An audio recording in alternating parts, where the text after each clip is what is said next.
வல்லமையான கிரியைகளிலே கடைசி நாம் பார்க்க போகிறோம். தேவன் நமக்கு என்ன பண்ணுவார்? நாம் உதவி செய்வார். கடைசியாய் அவர் நமக்காக வேண்டுதல் செய்கிறவர், வாக்கு கடங்காத பெருமூச்சுகளோடவர் வேண்டுதல் செய்கிறவர் என்பதை குறித்து நாம் இன்றைக்கு தியானிக்க போகிறோம். நாம் வாசிக்கலாமா? ஒரு வேத பகுதி ரோமர் 8:26 நாம் வாசிக்கலாம். வாசித்து நாம் ஜெபிப்போம். ரோமர் 8:26. அந்தபடியே ஆவியானவர் தாமே நமது பலவீனங்களில் உதவி செய்கிறார். நாம் ஏற்றபடி வேண்டிக் கொள்வது இன்னதென்று அறியாமல் இருக்கிறபடியால் ஆவியானவர் தாமே வாக்கு கடங்காத பெருமூச்சுகளோடு நமக்காக வேண்டுதல் செய்கிறார். ஆமே. நாம் ஜெபிக்கலாம். நல்ல தகப்பனே, உமக்கு நாங்கள் நன்றி செலுத்துகிறோம் அப்பா. நாங்கள் ஏற்றபடி வேண்டிக் கொள்வது இன்னதென்று நாங்கள் அறியாமல் இருக்கிறபடியால் நீர் எங்களுக்குள் இருந்து விண்ணப்பம் பண்ணி அன்றைய சரியான விண்ணப்பத்தை பரலோகத்துக்கு அனுப்பி பதிலை தந்து எங்களை கனப்படுத்துகிற நல்ல கர்த்தாவே அப்பா, ஊழியத்தை ஆவியானவர் எங்களுக்கு நீங்கள் செய்கிறபடியால் நாங்கள் உம்மை ஸ்தோத்தரிக்கிறோம். இந்த சத்தியத்தை இன்றைக்கு நாங்கள் விளங்கி கொள்ள என் தேவன் எங்களுக்கு நீங்கள் அருள் செய்கிறதுக்காக உமக்கு ஸ்தோத்திரம். பரிசுத்த ஆவியானவர் பெரிய காரியங்களை எங்கள் வாழ்க்கையில் நீங்கள் செய்ய போகிறீங்க. நாங்கள் நன்றி சொல்லுகிறோம். தொடர்ந்து இந்த நாளில் எங்கள் பிள்ளைகள் சத்தியத்தை கேட்கிற எங்கள் பிள்ளைகளுக்குள்ள நல்ல விழிப்புணர்வு உண்டாகட்டும், நல்ல ஆவிக்குரிய வெளிச்சம் பிள்ளைகளுக்கு உண்டாகட்டும், புரிதல் பிள்ளைகளுக்கு உண்டாகட்டும். இதற்கு விரோதமாய் போராடுகிற அந்தகார சக்திகளை எதிர்த்து இயேசுவின் நாமத்தில் நாங்கள் எல்லாவற்றையும் கடிந்து கொண்டு ஜெபிக்கிறோம். கர்த்தர் இந்த இடத்துல அசைவாடுவீராக. இயேசுவின் மூலம் ஜெபிக்கிறோம் நல்ல பிதாவே, ஆமென். ஹல்லேலூயா, ஹல்லேலூயா. மீண்டும் வாசிக்கலாம். ரோமர் 8:26. அந்தபடியே ஆவியானவரும் நமது பலவீனங்களில் நமக்கு உதவி செய்கிறார். நாம் ஏற்றபடி வேண்டிக் கொள்ள வேண்டியது இன்னதென்று அறியாமல் இருக்கிறபடியால் ஆவியானவர் தாமே வாக்கு கடங்காத பெருமூச்சுகளோடு நமக்காக வேண்டுதல் செய்கிறார். ஹல்லேலூயா. கடந்த நாளில் பரிசுத்த ஆவியானவரை நமக்கு இயேசு கிறிஸ்து வாக்கு பண்ணி அந்த வாக்கு தத்தத்தின் பிரகாரம் நாம் பரிசுத்த ஆவியை பெற்று நாம் வாழ்வோம் என்றால் கர்த்தருக்காக பெரிய காரியங்களை செய்கிறவர்களாய் நாம் என்ன பண்ணுவோம்? மாறுவோம் என்ற தலைப்பிலே நாம் பரிசுத்த ஆவியானவரை குறித்து நாம் தியானித்து வந்து கொண்டிருக்கிறோம். எல்லாவற்றையும் போதிக்கிறவர் நம்முடைய ஆவியானவர், எல்லாவற்றையும் நினைப்பூட்டுகிறவர் நம்முடைய ஆவியானவர், கடிந்து கொள்பவர் நம்முடைய ஆவியானவர், சாட்சி கொடுக்க வைக்கிறவர் நம்முடைய ஆவியானவர், சாட்சிகளாய் இருப்பார்கள் என்று வாக்கு கொடுத்தவர் நம்முடைய ஆவியானவர், நமக்குள்ள இருந்து சாட்சிகளாய் இருப்பீர்கள் என்று வாக்கு பண்ணினவர், கடைசியாய் நமக்குள்ளே இருந்தவர் விண்ணப்பம் செய்கிறவராய் இந்த பரிசுத்த ஆவியானவர் காணப்படுகிறார் என்பதை குறித்து இந்த நாளில் நாம் தியானிக்கும்படி கர்த்தர் உதவி செய்திருக்கிறார். ஹல்லேலூயா. இந்த செய்தி எல்லாம் நீங்கள் ஒருவேளை கண்டினியூவாக நீங்கள் கேட்க முடியல அப்படின்னா நீங்கள் யூடியூப்பில் போய் அதெல்லாம் கேட்டு அதை தொடர்ந்து இந்த நாள் செய்தியை நீங்கள் கேட்டீங்கன்னா உங்களுக்கு புரியும். ஹல்லேலூயா, ஹல்லேலூயா. அப்போ ஆவியானவர் எல்லாவற்றையும் போதிக்கிறவர், எல்லாவற்றையும் நினைப்பூட்டுகிறவர், கடிந்து கொள்கிறவர், சாட்சி கொடுப்பவர், சாட்சிகளாய் இருப்பீர்கள் என்று சொன்னவர், நமக்காக விண்ணப்பம் செய்கிறவர். ஹல்லேலூயா, ஹல்லேலூயா. அப்ப பரிசுத்த ஆவியானவர் நமக்கு தந்தருளப்பட்டதின் மிக முக்கியமான நோக்கம் இன்று நாம் கற்றுக்கொள்ள போகிறோம். ஹல்லேலூயா. பரிசுத்த ஆவியானவரை நாம் பெற்றுக்கொண்டதற்கான இந்த நோக்கத்தில் ஒன்று என்ன அப்படின்னு சொன்னா, அவர் நமக்கு முத்திரையாக கொடுக்கப்பட்டிருக்கிறார். எபேசியர் 1:13 நீங்க வாசிச்சீங்கன்னா, நீங்களும் உங்கள் ரட்சிப்பின் சுவிசேஷமாகிய சத்திய வசனத்தை கேட்டு விசுவாசிகளான போது வாக்குத்தத்தம் பண்ணப்பட்ட பரிசுத்த ஆவியால் அவருக்குள் முத்திரை போடப்பட்டீர்கள். ஆமென். அவருக்குள் முத்திரை போடப்பட்டீர்கள். ஹல்லேலூயா. பரிசுத்த ஆவியானவரை பெற்றிருக்கிறேன் என்று சொல்லுகிறவர்கள் இங்க இருக்கிறீங்க, பெறாதவர்களும் இருக்கிறீங்க. நான் கையை உயர்த்தினா அதுக்கு ஒரு டைம் போகும். உங்களுக்கு நான் சொல்லுகிறேன், பரிசுத்த ஆவியானவரை ஒருவன் பெற்றிருந்தால் அங்க வசனம் சொல்லுகிறது, அவன் முத்திரை போடப்பட்டிருக்கிறான். அவனுக்கு ஒரு பாதுகாப்பு என்ன பண்ணப்படுகிறது? கொடுக்கப்படுகிறது. ஹல்லேலூயா. நல்ல சத்தமா சொல்லுங்க, ஹல்லேலூயா. அதனால உங்களுக்கு ஒரு பாதுகாப்பு என்ற ஒரு சீல் நம்மேல் வைக்கப்பட்டிருக்கிறது என்றால், பரிசுத்த ஆவியானவர் நம்மேல் இருக்கிறார் என்றால், நமக்கு பல விதங்களிலே நமக்கு என்ன உண்டு? பாதுகாப்பு உண்டு. ஹல்லேலூயா. நம்ம என்ன நினைக்கிறோம்? பரிசுத்த ஆவியானவர்னா இவங்க எப்ப பார்த்தாலும் என்ன பண்றாங்க, கத்துறாங்க. இவங்க பேசுறது ஒன்றும் நமக்கு என்ன பண்ண மாட்டேங்குது, புரிய மாட்டேங்குது. இவங்க என்ன தாத்தா தீ தூத்தா தாத்தோன்ட்டு பேசிக்கிட்டே இருக்கிறாங்க. அப்படிங்கிற மாதிரி நம்ம எல்லாரும் தப்பா பரிசுத்த ஆவியானவரை கணக்கு போடுகிறோம். அப்படியெல்லாம் கிடையாதுங்க. தேவன் நமக்கு கொடுக்கிறதான ஆவியானவருடைய அபிஷேகத்துக்கான ஒரு வெளிப்பாடு, ஒரு வெளிப்புறமான ஒரு அடையாளம் தான் என்னது, அந்நிய பாஷை. அல்லேலூயா. அதனால நான் பேசுகிற எந்த பாஷைக்கும் அர்த்தம் அல்லாதது அல்ல. எல்லா பாஷைக்கும் என்ன உண்டு, அர்த்தம் உண்டு. அல்லேலூயா. ஒருவேளை அது நமக்கு விளங்காம இருக்கலாம், சிலது விளங்கலாம். அல்லேலூயா. ஆனா எல்லாவற்றுக்கும் என்ன உண்டு, அர்த்தம் உண்டு. அல்லேலூயா. ஆனால் இந்த அந்நிய பாஷையை நாம் இப்படி பேசி ஆவியானவரை நாம் என்ன பண்ணுகிறோம் என்றால், மகிமைப்படுத்தும் பொழுது, தேவனை மகிமைப்படுத்தும் பொழுது நாம் என்ன செய்கிறோம் அப்படின்னு சொன்னா, இன்னும் தேவனை அதிகமாக உயர்த்துவதற்கு, அவர் நாமத்தை நாம் இன்னும் என்ன பண்ணுகிறது, மேன்மைப்படுத்துவதற்கு அது உதவியாய் இருக்கிறது. இதைத்தான் பரிசுத்த ஆவியானவர் நமக்கு முத்திரை என்று என்ன பண்ணுகிறார், சொல்லுகிறார். அப்ப இப்படிப்பட்ட ஒரு சீல் நம்மேல் வைக்கப்பட்டிருக்கிறதுனாலே பிசாசுடைய கண்ணிக்கு நாம் தப்புவிக்கப்படுவோம். அல்லேலூயா. யாருடைய கண்ணிக்கு? உங்களுக்கு தெரியுதோ இல்லையோ, பிசாசுக்கு நல்லா தெரியும். இவன் மேல என்ன இருக்குது, கர்த்தருடைய அபிஷேகம் இருக்கு. கர்த்தருடைய அபிஷேகம் நம்ம மேல இருக்கும் பொழுது சாத்தான் நம்மளை தொட முடியாது. அல்லேலூயா. அல்லேலூயா. சிலர் சொல்லுவாங்க, அபிஷேகம் பெற்றுட்டு எப்படி அசுத்தாவி உள்ள வந்தது அப்படின்னு நீங்க கேட்கலாம். பசுத்தாவி உண்மையை பெற்றிருந்தா அசுத்தாவிக்கு அங்கே வேலையெல்லாம் கிடையாது, அதெல்லாம் சும்மா. அதனால சத்தியத்தில் ஒன்று, வேதத்தில் ஒன்று சொல்லப்பட்டதை வெளியில் ஒருத்தவங்க வேற விதமாக சொல்கிறாங்கன்னா நீங்கள் வேதத்தை வச்சு தான் பகுத்தறியணும். அல்லேலூயா. ஆவியானவர் நமக்குள் பலமாய் கிரியை செய்யும் பொழுது அசுத்தாவியெல்லாம் நம்மளை என்ன பண்ண முடியாது, தொட முடியாது. அல்லேலூயா. அசுத்தாவி கிரியை செய்துன்னா அந்த சத்தம், அந்த கிரியை, இதுவே நமக்கு காதுக்கும் நம்முடைய இருதயத்துக்கும் எரிச்சலாக இருக்கும், அருவருப்பாக இருக்கும். அது எப்படி இருக்குன்னா மனசுக்கு வேதனையாக இருக்கும். புரியுதுங்களா உங்களுக்கு? விக்கிரகத்துக்கு ஒருத்தன் டான்ஸ் ஆடுறாங்க, ஆட்டம் போடுறான் அப்படின்னா அபிஷேகம் பெற்றவங்க அங்கே போயெல்லாம் ஆட முடியாது. அதை கேட்கும் போது மனசு வலிக்கும். அதுவே இந்த ஜனங்க இதை அறியாமல் இப்படி பண்ணி இந்த அசுத்தாவி அவங்க மேலே வர வச்சுக்கிட்டு குடும்பங்களுக்கு எடுக்கிறாங்களே, இந்த அசுத்தாவியினால் இவங்க பாதிக்கப்படுகிறாங்களே, இவங்க இன்னும் கொஞ்ச நாள்ல இவங்க வீட்டுக்குள்ள பயங்கர பிரச்சனை வரப்போகுதுன்னு நினைக்கும் போது நம்முடைய இருதயம் அவங்களுக்காக விண்ணப்பம் பண்ணும். அதுதான் பரிசுத்த ஆவியானவர் நமக்குள் இருக்கிறதுக்கு அடையாளம். அல்லேலூயா. அங்க சத்தம் கேட்டோன்னு இங்கேருந்து ஓடுதுன்னா அந்த ஆளுக்கு என்ன கிடையாது, அபிஷேகம் கிடையாது. பெற்றது என்னது இல்லை, அபிஷேகம் இல்லை. அது என்னது, அபிஷேகம் இல்லை, அது அசுத்தாவி. நீங்க நினைக்கலாம் நிறைய பேர்த்துக்குள்ள அபிஷேகமே இறங்கிருமா. நீ விக்கிரகத்தை மேன்மை பாராட்டு நினைச்சினா அசுத்தாவி இறங்கிடும். தெய்வத்தை மேன்மை பாராட்டணும், இயேசுவை மேன்மை பாராட்டுன்னு நினைச்சாதான் பரிசுத்த ஆவியானவர் உள்ள இறங்குவார். அல்லேலூயா. அதனால முத்திரை போடுகிறார், நமக்கு ஒரு பாதுகாப்பு, ஒரு செக்யூரிட்டி பண்ணுகிறார் நம்முடைய பரிசுத்த ஆவியானவர். அல்லேலூயா. அதைத்தான் இங்க நம்ம 1:13 நாம் வாசிக்கிறோம். வசனத்தை கேட்கும் போது, நாம் விசுவாசத்தை துவக்கும் போதே பரிசுத்த ஆவியானவர் என்ற முத்திரையை நமக்கு என்ன பண்ணுகிறாரா, வாக்களிக்கிறார். பரலோக சீல் நம்மேல் வைக்கப்படுகிறது. அல்லேலூயா. ஒரு கவர்மெண்ட் தன்னுடைய சொத்தை சீல் வச்சாலே அந்த கவர்மெண்ட் அந்த சீலை எவனாலும் உடைச்சிடறானான்னு அதுக்கு கண்காணிப்பு பண்ணிக்கிட்டே இருப்பாங்க. பார்த்துருக்குறீங்களா? கவர்மெண்ட் ஒரு கம்பெனியோ இல்லை ஒரு மில்லையோ அவன் கட்ட முடியாத அந்த கடனுக்கு சீல் வச்சுட்டு போயிட்டா, எவனாவது அத்துமீறி அந்த சீலை உடைச்சிட்டு உள்ளே போய் கம்பெனி ரன் பண்ண முடியுமா? ஏன்? சீல் வச்ச கவர்மெண்ட் கண்காணிப்பு பண்ணும்ல, பண்ணுமா பண்ணாதா? பண்ணும்.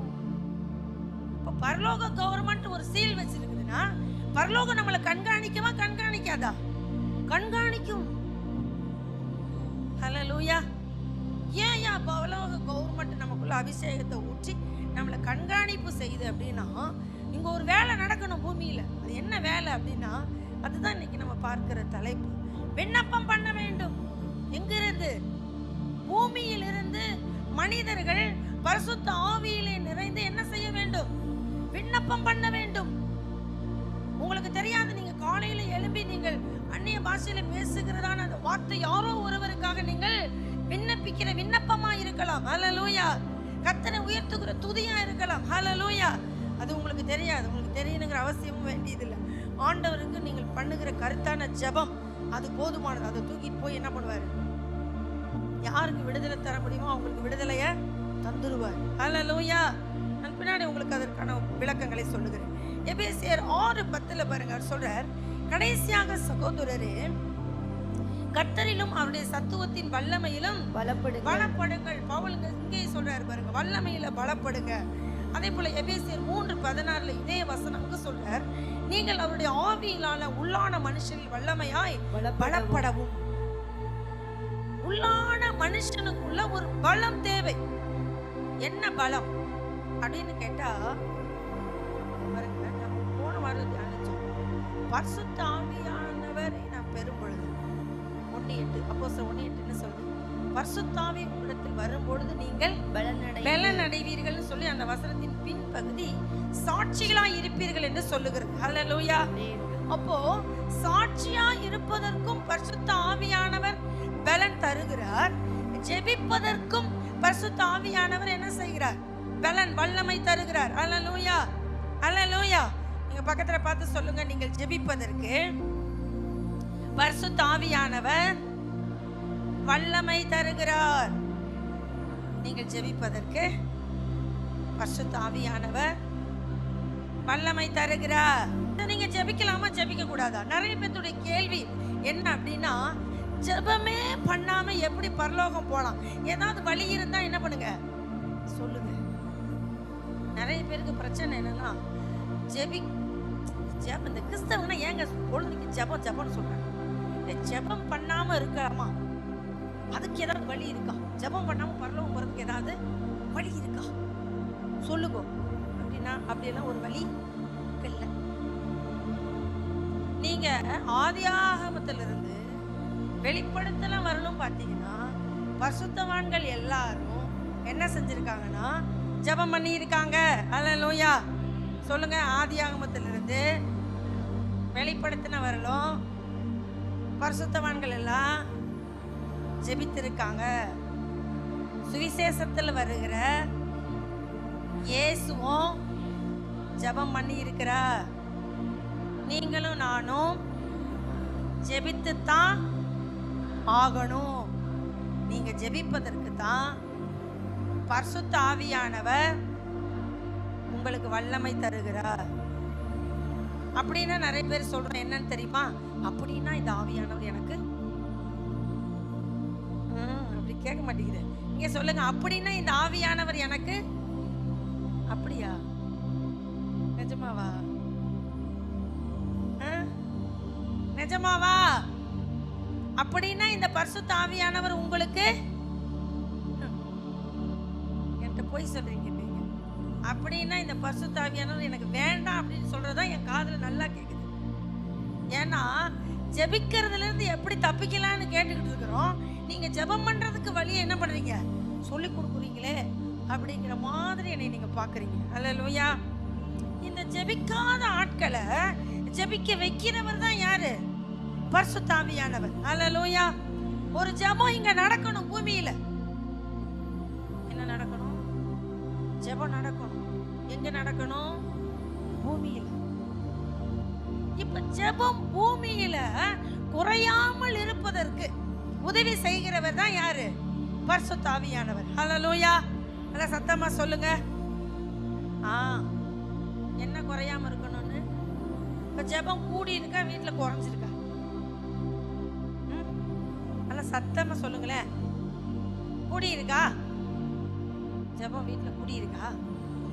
நீங்க விண்ணப்பம் பண்ணாம எதையுமே பரலோக தேவனிலிருந்து பெற்றுக்கொள்ள முடியாது. பெற்றுக்கொள்ள முடியாது. அப்போ நமக்கு உதவி செய்கிறவர் யாரு? பரிசுத்த ஆவியானவர். ஹல்லேலூயா. அப்ப இந்த வல்லமையை தேவன் எதுக்காக கொடுக்கிறார் அப்படின்னா, நாம என்ன பண்ணணும்? ஜெபிக்கணும். நம்ம என்ன பண்ணணும்? ஜெபிக்கணும். ஹல்லேலூயா. ஹல்லேலூயா. நீங்க அப்போஸ்தலனாகிய பவுல் தன்னுடைய எபேசு நிருபத்துல 3ஆம் அதிகாரத்தில், இப்ப நம்ம வாசிச்சோம்ல, 3ஆம் அதிகாரத்துல ஒரு வசனம் வாசிச்சோம், 6ஆம் அதிகாரத்துல ஒரு வசனம் வாசிச்சோம். வாசிச்சோமா? இந்த 2 பகுதியிலையும் நாம் ஜெபிப்பதற்கு ஆயத்தம் பண்ணுகிறது எதுதான்? கர்த்தருடைய வல்லமை தான். அல்லேலூயா, அல்லேலூயா. அப்போ நம்மளை பலப்படுத்தி நம்மளை ஜெபிக்க வைக்கிறவர் யார் அப்படின்னா பரிசுத்த ஆவியானவர். அல்லேலூயா. அப்ப ஜெபத்தில் நமக்கு மிக முக்கியமான பங்கு வகிப்பவர் நம்முடைய பரிசுத்த ஆவியானவர். நல்லா கவனிங்க. யோபு புத்தகத்துல நீங்க 9:33 வாசிச்சீங்கன்னா அங்கே யோபு ஒரு வார்த்தை சொல்றார். எங்கள் இருவர் மேலும் கையை வைக்கத்தக்க மத்தியஸ்தன் எங்களுக்குள் இல்லையே. அல்லேலூயா. கவனிங்க. இந்த யோபு என்ன செய்யறாருன்னா, நான் இப்போ கஷ்டத்துல இருக்கேன், நான் பாவமும் செஞ்சுட்டேன்னு சொல்றாங்க. நான் ஒரு பாவியாவே இருந்தாலும் என்னையும் பிதாவையும் இணைக்க கூடிய ஒருவர், ஒரு மத்தியஸ்தன் எனக்கு இல்லையே அப்படின்னு என்ன பண்றார்? யோபு புலம்புகிறார். அல்லேலூயா, அல்லேலூயா. இப்ப ஏன் நான் இதை உங்களுக்கு சொல்றேன் அப்படின்னா, கிறிஸ்து வாக்களிப்பதற்கு முன்பாக, கிறிஸ்து இந்த உலகத்துக்கு வருவதற்கு முன்பாக இப்ப தவறு செய்ததான மக்கள், பரிசுத்தவான்கள், தவறு பண்ணினதான அந்த மக்கள் தன்னுடைய பாவத்துக்காக பாவ நிவாரணம் செய்யும்படி வந்தாலும் அங்க ஆசாரியன் பார்த்து, இல்லைன்னா ஆசாரியன் மட்டும்தான் பாவ மன்னிப்புக்காக என்ன பண்ண முடியும்? ஒரு பலி செலுத்த முடியும். ஆனா இது யோபு எழுதின புத்தகம் நமக்கு எங்க இருக்குது அப்படின்னா எஸ்தர் புத்தகத்துக்கு அடுத்து இருக்கு. ஆனா இது எந்த காலத்தில் எழுதப்பட்டது அப்படின்னா, இது ஆதி ஆகமத்துக்கு பக்கத்துலதான் இதை என்ன பண்ணிருக்கணும்? இந்த புத்தகத்தை வச்சிருந்திருக்கணும். அல்லேலூயா. ஆனா ஏன் அங்கிருந்து தூக்கி இங்க வச்சாங்க அப்படின்னு கேட்டா, இந்த கவிதை புத்தகத்தை தொகுத்து எழுதும் பொழுது இந்த புத்தகம் முதல்ல வைக்க வேண்டி வந்துருச்சு. அல்லேலூயா. கவிதை புத்தகத்தை எழுதும் பொழுது அத கவிதை புத்தகம் எத்தனை? 5. முதல் புத்தகம் யோபு, சங்கீதம், நீதிமொழிகள், பிரசங்கி, உன்னதப்பட்டு, பிரசங்கி, உன்னதப்பட்டு. இந்த 5 புத்தகமும் என்ன புத்தகம்? கவிதை புத்தகம். அதனால இந்த யோபு புத்தகத்தை தூக்கி எங்க வச்சாங்க? இங்க முதல்ல வச்சுட்டாங்க. புரியுதுங்களா? ஆனா இந்த யோபுவின் சரித்திரம் யோபு புத்தகம் எங்க இருக்கணும்? ஆதி ஆகமத்துக்கு பக்கத்துல தான் இருந்திருக்கணும். அல்லேலூயா. அப்ப அந்த நாட்கள் எல்லாம் பலி செலுத்துவதற்கு நாம் ஒரு ஆசாரியனிடத்துல பாவ மன்னிப்புக்காக போய், எனக்கு பாவ மன்னிப்புக்கு ஒரு பலி செலுத்தி என் பாவத்தை நான் அந்த ஆட்டுக்குட்டியின் மேல வச்சு நான் என்ன பண்றேன்? அறிக்கை இடுறேன், எனக்காக நீங்க பலி செலுத்துங்கன்னு சொல்லக்கூடிய ஆசாரியன் கிடையாது. அல்லேலூயா, அல்லேலூயா. ஏன்னா அதனால்தான் யோபுவே தன் பிள்ளைகளுக்காக பலி செலுத்தினதாய் 1ஆம் அதிகாரத்துல வாசிக்கிறோம். கவனிங்க. இப்போ இப்படிப்பட்ட இந்த யோபு சொல்றாரு, எனக்கும் தேவனுக்கு இடையில் யார் கிடையாது? மத்தியஸ்தன் கிடையாது. ஆனால் புதிய ஏற்பாட்டு பரிசுத்தவான்களாகிய நமக்கு ஒரு மத்தியஸ்தன் என்ன பண்றாரு? இருக்கிறார். யார் அவரு? இயேசு கிறிஸ்து. யாரு? இயேசு கிறிஸ்து. நமக்காக பரிந்து பேசுகிற அந்த மத்தியஸ்தர் யாரு? இயேசு கிறிஸ்து. ஹல்லேலூயா. இங்க நீங்க கவனிங்க. இப்ப அவர் மத்தியஸ்தனை சொல்றார். ஆனா நான் மத்தியஸ்தனுடைய பொறுப்புல இருந்த கிறிஸ்து இன்னும் நமக்கு அழகா சொல்லி தராரு. என்ன அப்படின்னு சொன்னா, எப்பா நீ என் நாமத்தை கூப்பிட்டுக்கிட்டு நீயே எங்க போலாம்? பிதாவிடத்துல போலாம். என் நாமத்தை கூப்பிட்டு நாமத்தை சொல்லி கொண்டு நீங்க எங்க போலாம்? பிதாவிடத்துல தைரியமாய் நீங்கள் கிருபாசன தண்டைக்கு போலான்னு சொல்லி கொடுத்துட்டார். அல்லேலூயா. இப்போ கிறிஸ்துவை போல இயேசு கிறிஸ்துவ உயிரோடு இருக்கும் பொழுது நமக்கு ஜாலிதான். ஆனா இப்ப பரமேறி போயிட்டார். இப்போ இயேசு கிறிஸ்துவை போலவே நமக்கு கூட இருந்து நம்மளை நடத்தக்கூடிய ஒரு வாக்களிக்கப்பட்ட திருத்துவத்தில் ஒருவர் தான் யாரு? இந்த பரிசுத்த ஆவியானவர். அல்லேலூயா, அல்லேலூயா. இப்ப கிறிஸ்துவை குறித்த காரியங்கள், பரலோகத்தை குறித்த காரியங்கள் எல்லாவற்றையும் நமக்கு நினைப்பூட்டி, நமக்கு போதித்து, நம்மளை உணர்த்தி, நமக்கு ஜெபத்துக்கு உள்ளாக நம்மளை நடத்துகிறவர் யாரு? இந்த பரிசுத்த ஆவியானவர். அல்லேலூயா, அல்லேலூயா. அப்போ கிறிஸ்து யாரை நமக்காக வாக்கு பண்ணார்னா பரிசுத்த ஆவியானவரை வாக்கு பண்ணார். அல்லேலூயா. அப்ப கிறிஸ்துவினால் அனுப்பப்பட்ட இந்த பரிசுத்த ஆவியானவர் பூமியில அருளப்படவில்லை என்றால் நம்மெல்லாம் சரியாவே விண்ணப்பம் பண்ண மாட்டோம். இந்த ஆவியானவர் இல்லைன்னா நாம் ஜெபம் பண்றோம் பார்த்தீங்களா, இந்த ஜெபத்தை சரியா என்ன பண்ண மாட்டோம். நம்ம ஜெபத்தை சரி பண்ணுகிறவர் யாரு? பரிசுத்த ஆவியானவர். பக்கத்துல பார்த்து சொல்லுங்க, உன்னுடைய ஜெபத்தை சரி பண்ணுகிறவர் பரிசுத்த ஆவியானவர். அல்லேலூயா. பழைய ஏற்பாட்டு காலத்துல தேவைப்படும் பொழுது ராஜாக்கள் மேல, ஆசாரியர்கள் மேல, அப்புறம் தீர்க்கதரிசிகள் மேல வந்து பரிசுத்த ஆவியானவர் தங்கி என்ன செய்தார்? விண்ணப்பம் பண்ணினார். அல்லேலூயா. ஆனா இப்பொழுது நாம் எப்பொழுதும் விண்ணப்பம் பண்ணும்படி நமக்கு பரிசுத்த ஆவியானவர் என்ன செய்கிறார்? வாக்குத்தத்தமாய் வாக்களிக்கப்பட்டிருக்கிறார். அல்லேலூயா. அதனால்தான் இயேசுவின் நாட்கள்ல இயேசு ஜெபித்தார். இயேசு செய்த நீண்ட ஜெபம் யோவான் 17ஆம் அதிகாரத்தில் சொல்லப்பட்டிருக்கிறது. அல்லேலூயா, அல்லேலூயா. அவர் எல்லாருக்காகவும் ஜெபித்தார். சீசர்களுக்காக ஜெபித்தார், தனக்காக ஜெபித்தார், சீசர்களுக்காக ஜெபித்தார், இனி ரட்சிக்கப்பட்டு உள்ள வருகிற எல்லா பரிசுத்தவான்களுக்காகவும் ஜெபித்தார். அதுதான் யோவான் 17ஆம் அதிகாரம். அல்லேலூயா. யாருக்கெல்லாம் ஜெபித்தார்? இயேசுவுக்காக ஜெபித்தார், சீசர்களுக்காக ஜெபித்தார், நம்மளாம் ரட்சிக்கப்பட்டு சபைக்குள்ள உள்ள வந்த மத்தியா நமக்காகவும் இயேசு என்ன பண்ணாரு? ஜெபம் பண்ணார். அல்லேலூயா. அப்போ ஒரு பரலோக காரியம் பூமியிலே நடைபெற வேண்டும் என்றால் யாரோ ஒருவர் இந்த பூமியில என்ன பண்ண வேண்டும்? ஜெபம் பண்ண வேண்டும். நல்லா சொல்லுங்க, என்ன பண்ண வேண்டும்? நீங்கள் ஜெபிக்காத ஒன்றை இந்த பூமியில நீங்க என்ன பண்ண முடியாது? அனுபவிக்க முடியாது. இன்னைக்கு ஏன் நம்ம ரட்சிக்கப்பட்டு உட்கார்ந்துருக்கோம் தெரியுமா? நமக்காக யாரோ ஒருத்தர் என்ன பண்ணியிருக்காங்க? ஜெபம் பண்ணியிருக்காங்க. அல்லேலூயா. அது யாருன்னு நமக்கு தெரியாம வேணா இருக்கலாம், ஆனால் யாரோ நமக்காக என்ன பண்ணியிருக்காங்க? ஜெபம் பண்ணியிருக்காங்க. அல்லேலூயா, அல்லேலூயா. இப்போ நம்மளாம் அந்த ஆம்புலன்ஸ் போகும்போது ஜெபம் பண்றோம், அது யாருன்னே தெரியாது. ஆனா என்ன பண்றோம்? ஐயோ, இந்த ஆம்புலன்ஸ்ல போறவங்க எப்படி போறாங்கன்னு எங்களுக்கு தெரியாதுப்பா, அவங்க ஜீவனை காப்பாத்துங்க, அவங்கள ரட்சிங்க அப்படின்னு ஒரு ஜெபம் பண்ணுது. அதுக்காக கூட சிலர் ஆம்புலன்ஸ்ல ஏற்றி இப்படி அனுப்பி விடுவார், ஒரு ஜெபம் நடக்கணுங்கிறதுக்காகவே. அல்லேலூயா, அல்லேலூயா. அப்ப பாருங்க, அப்படி யாரோ ஒருவர் ஜெபிச்சதுனால தான் இன்னைக்கு நாம இங்க உட்கார்ந்து இருக்கிறோம். அல்லேலூயா, அல்லேலூயா.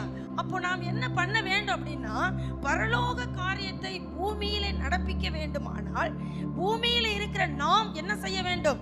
விண்ணப்பங்களை ஏறெடுக்க வேண்டும், ஜெபத்தை ஏறெடுக்க வேண்டும். இதை சரியா ஏறெடுக்கணும். அங்கதான் பிரச்சனை. என்னது? சரியா ஜெபிக்கணும், அதான் பிரச்சனை. அதுக்கு தான் யார் வர்றாருன்னா பரிசுத்த ஆவியானவர். அதனாலதான் ரோமர் 8:26 நம்ம இப்படி வாசிச்சோம். என்ன வாசிச்சோம் பாருங்க, மீண்டும் அந்த வசனத்தை வாசிங்க. நாம் வேண்டிக் கொள்வது இன்னதென்று நாம் அறியாதிருக்கிறபடியால் ஆவியானவர் தாமே வாக்கு கடங்காத பெருமூச்சுகளோட நமக்காக வேண்டுதல் செய்கிறார். என்ன சொல்றாரா? வேண்டிக் கொள்ள வேண்டியது இன்னதென்று அறியாதிருக்கிறபடியால். நம்ம சரியா விண்ணப்பம் பண்ணாம ஏதோ தப்பா விண்ணப்பம் பண்ணிவிடக் கூடாதுல்ல. தப்பா விண்ணப்பம் பண்ணா பரலோகம் என்ன பண்ணாது? ஓகே பண்ணாது. அது ஒரு விஷயம்.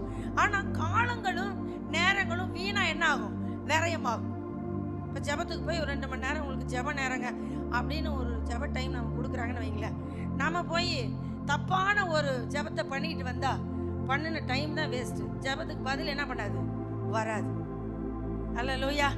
நிறைய நேரம் நமக்கு பதில் வராதுக்கு காரணம் என்னது? தப்பா பண்ணின ஜெபம். உண்மையா இல்லையா? தப்பா பண்ணின ஜெபம். நிறைய பேர் அதை ஒத்துக்கிறோம். ஆமா, இத்தனை காலம் அதுக்கு ஜெபம் பண்ண பாருங்க, என் வாழ்க்கையில நிறைவேறவே இல்லைங்க. அது ரொம்ப நல்லதுங்க. ஏன் தெரியுமா? நம்ம கேட்டதையெல்லாம் நம்ம ஆண்டவர் நமக்கு கொடுத்துருந்தாருன்னா நாம வந்து இங்க உட்கார்ந்துருக்க மாட்டோம், சென்ட்ரல் ஜெயில தான் இருந்திருப்போம். புரியுதுங்களா உங்களுக்கு? கேட்டதெல்லாம் கத்து நம்ம கொடுத்துருந்தா எங்க இருந்திருக்க மாட்டோம், இங்க இருந்திருக்க மாட்டோம். எங்க இருந்திருப்போம்? ஜெயில இருந்திருப்போம், இல்லைன்னா கல்லறையில இருந்திருப்போம். இது ரெண்டுல எங்கேயாவது ஒருத்தர்ல ஒரு இடத்துல இருந்திருப்போம், இல்லைன்னா ஹாஸ்பிட்டல் இருந்திருப்போம். உண்மைதானே? ஒன்னும் ஹாஸ்பிட்டல் இருந்திருப்போம், இல்லை ஜெனரல் ஜெயில இருந்திருப்போம், இல்லைன்னா கல்லறையில் இருந்திருப்போம். கேட்டதையெல்லாம் தேவன் நமக்கு கொடுத்துருந்தான். ஆனா தேவன் என்ன பண்றதில்ல, அப்படி கொடுக்கறதில்ல. ஆனா ஏன் சரியான ஜெபத்தை ஏறெடுக்கும்படி பரிசுத்த ஆவியான உதவி செய்கிறார்னா, நீ காலத்தையும் நேரத்தையும் என்ன பண்ணாத, வேஸ்ட் பண்ணாத. இரு நானே வரேன், உனக்குள்ள இருந்து நானே என்ன பண்றேன், விண்ணப்பம் பண்ணுகிறேன் என்று ஆவியானவரே நமக்குள்ள ஓவர்டேக் பண்ணி ஜெபம் பண்ண வரங்க. நம்ம ஜெபிக்க ஆரம்பிக்கிறதுக்கு போனது ஒண்ணுதான் இருக்கும். ஆனா அவரு வேற ஒரு காரியத்தை நமக்கு என்ன பண்ணுவார், விண்ணப்பிக்க வச்சிருவார். அல்லேலூயா. ஆவியானவர் நம்ம இடம் கொடுத்துட்டா போதும், அவர் நமக்குள்ள வந்து நம்ம எண்ணங்களை எல்லாம் ஓரம் கட்டிட்டு அவர் எண்ணத்தை என்ன பண்ணிடுவாரு, விண்ணப்பம் பண்ணிடுவார். அல்லேலூயா. அதான் ஆவியானவர். அல்லேலூயா. அப்ப பரிசுத்த ஆவியானவர் நமக்குள்ள என்ன பண்ணுகிறார் என்றால், இந்த ஜெபத்தை ஏறெடுக்க உதவி செய்கிறார். அதனாலதான் இயேசு சொன்னாரு, இந்த பூமியில 2 பேர் கூடி ஜெபம் பண்ணாதான் பரலோகத்திலிருந்து அது என்ன பண்ணப்படும், பூமிக்கு பாஸ் ஆகும். அல்லேலூயா. பூமியில யார் ஜெபிக்கணும், 2 பேர் என்ன பண்ணணும், ஜெபிக்கணும். ஒன்று தனியா இருந்து ஜெபிக்கிறேன்னா உங்க பரிசுத்த ஆவியானவரோட என்ன பண்ணணும், இணைந்து கொள்ளணும். அல்லேலூயா. அப்படி இணைந்து 2 பேர் ஜெபம் பண்ணிட்டா அந்த காரியம் பரலோகத்தில் இருக்கிற என் பிதாவிடத்தில் என்ன பண்ணுமா, உண்டாகும். இயேசுவே சொல்லித்தரார். வாசிங்க மத்தேயு எழுதின சுவிசேஷம் 18ஆம் அதிகாரம் 19வது வசனம் பாருங்க. அல்லாமலும் உங்களில் 2 பேர் தாங்கள் வேண்டிக் கொள்ள போகிற எந்த காரியத்தை குறித்தாகிலும் 18 படிக்கல, பூலோகத்திலே நீங்கள் எவைகளை கட்டுவீர்களோ அவைகள் பரலோகத்திலும் கட்டப்பட்டிருக்கும். பூலோகத்திலே நீங்கள் எவைகளை கட்டவிழ்ப்பீர்களோ அவைகள் பரலோகத்திலும் கட்டவிழ்க்கப்பட்டிருக்கும் என்று மெய்யாகவே உங்களுக்கு சொல்லுகிறேன். அல்லாமலும் உங்கள் 2 பேர் தாங்கள் வேண்டிக் கொள்ள போகிற எந்த காரியத்தை குறித்தாகிலும் பூமியிலே ஒருமனப்பட்டிருந்தால் பரலோகத்தில் இருக்கிற என் பிதாவினால் அது அவர்களுக்கு உண்டாகும் என்று உங்களுக்கு சொல்லுகிறேன். அல்லேலூயா. அப்ப பூமியில 2 பேர் சேர்ந்து விண்ணப்பம் பண்ணினா மட்டும்தான் என்ன வரும், பரலோகத்தில் இருந்து பதில் வரும். அதனாலதான் நீங்க ஒருமனப்படணுங்கிறதுக்காகவே ஒரு ஜெப குறிப்பை வெள்ளிக்கிழமை இரவு பெண்கள் ஜெபிக்கிறோம். சபை என்ன பண்ணப்படணும், ஒருமனப்படணும். சபை என்ன பண்ணணும், ஒருமனப்பட்டு ஜெபிக்கணும், ஒருமனப்பட்டு சபைக்குள்ள வரணும், ஒருமனப்பட்டு ஆராதிக்கணும், குடும்பத்துக்குள்ள ஒருமனம் காணப்படணும் அப்படின்னு சொல்லி என்ன பண்றோம், இந்த இரவு பெண்கள் ஜெபத்துல இதுக்காக தான் ஜெபிக்கிறோம். ஏன் அப்படின்னா, இந்த ஜெபத்துல இணைவதற்கு பிசாசு மிகப்பெரிய ஒரு தந்திரமா என்ன செய்வானா, ஒரு மனதை கெடுத்து விட்டு வீட்டுல ஜெபிக்க விடாம பண்ணிடுவான். அல்லேலூயா. சிலர் சொல்லுவாங்க, எங்க ஜெபிக்க ஆரம்பிச்சதுல இருந்து ஒரே சண்டைங்க எங்க வீட்டுக்குள்ள. நீங்க நல்லா தெரிஞ்சுக்கணும், நீங்க ஜெபித்து சாதிக்க போகிற ஒரு காரியம் உங்களுக்குள் இருக்கிறதுனாலதான் உங்களை பிசாசு முதல்ல ஜெபிக்கவே என்ன பண்ண மாட்டேங்கிறான், விட மாட்டேங்கிறான், ஒருமனப்படவே விட மாட்டான். கவனிங்க, வீட்டுக்குள்ள ஒருமனப்படவே விட மாட்டோம். கணவன் மனைவி பிள்ளைகள் நீங்க ஒன்றித்திருந்து ஜெபிச்சுட்டா பரலோகத்திலிருந்து அந்த காரியம் வந்துதான் ஆகணும். அல்லேலூயா. ஆண்டவர் உடனே கட்டளையிட்டுருவார், போ இந்த காரியத்தை செய் என்று உடனே என்ன பண்ணுவோம், பதில் வந்துடும். ஆனால் நம்ம இந்த பதிலை பெற்றுக்கொள்ள கூடாதபடிதான் சாத்தான் என்ன பண்றான்னா, இந்த ஒரு மனதை என்ன பண்ணிடுறான், கெடுத்து போட்டுறான். இப்படி ஒரு மனம் ஒருத்தரோடு இணைந்து ஜெபிக்க கூட முடியாமல் என் புள்ள கஷ்டப்பட்டுற கூடாதுங்கிறதுக்காக தான் பரிசுத்த ஆவியானவரே என்ன பண்ணியிருக்கிறாரு, ஓக்களித்து இருக்கிறார். ஹல்லேலூயா. யாருமே உங்க வீட்டுல ஜெபம் பண்ண வரலைன்னா கூட பரவாயில்ல, உங்களோடு இணைந்து ஜெபிப்பதற்கு யார் இருக்கா, பரிசுத்த ஆவியானவர் இருக்கிறார். கரம் தட்டி ஆவியானவருக்கு நன்றி சொல்லுங்க. நிறைய காரியங்கள் கவனிங்க, நிறைய காரியங்கள் நம்ம வீட்டுல மாற்றங்கள் வராமல் இருக்கிறது என்பதற்காக நீங்க ஜெபத்தை என்ன பண்ணக்கூடாது, விடக்கூடாது. நான் சொல்லுவேன், நீங்களாவது ஜெபம் பண்ணுங்க. உங்க வீட்டுல தயவு செய்து நீங்க ஒருத்தராவது என்ன பண்ணுங்க, ஜெபம் பண்ணுங்க.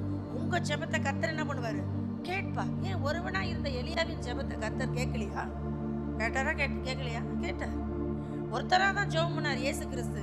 ஜெபத்தை கேட்கலையா பிதாவாகிய தேவன், கேட்டார்ல, கேட்டார். அப்போ ஆவியானவர்களை நிரம்பி ஜெபித்த எலியாவின் ஜெபமா இருக்கட்டும், ஆவியானவருக்குள் நிறைந்து ஜெபித்த இயேசு கிறிஸ்துவின் ஜெபமா இருக்கட்டும், பதில் பரலோகத்திலிருந்து என்ன பண்ணார், பிதாவாகிய தேவன் அனுப்பி தந்தார். அல்லேலூயா. அதனாலதான் இயேசு சொல்றார், 2 பேராவது நீங்க என்ன பண்ணுங்க, இந்த பூமியில ஜெபம் பண்ணுங்க. அல்லேலூயா.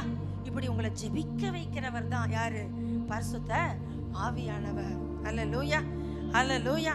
அப்ப நம்ம ஜெபிக்காமல் எதையும் என்ன பண்ண முடியாது, பெற்றுக்கொள்ள முடியாது. அப்படி நம்முடைய தேவைகள் எதுவா வேணாலும் இருக்கலாம், ஆனால் நாம் ஜெபித்தால் மட்டும்தான் என்ன பண்ண முடியும், பெற்றுக்கொள்ள முடியும். ஜெபித்தா மட்டும்தான் பெற்றுக்கொள்ள முடியும்.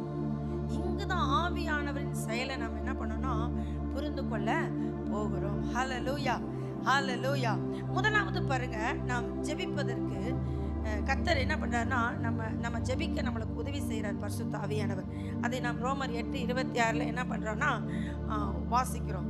ஆனா அநேக ஜெபங்கள் பார்த்தீங்கன்னா மாத கணக்கா வருட கணக்கா கூட நம்ம ஜெபிக்கிறோம். உண்மைதானே?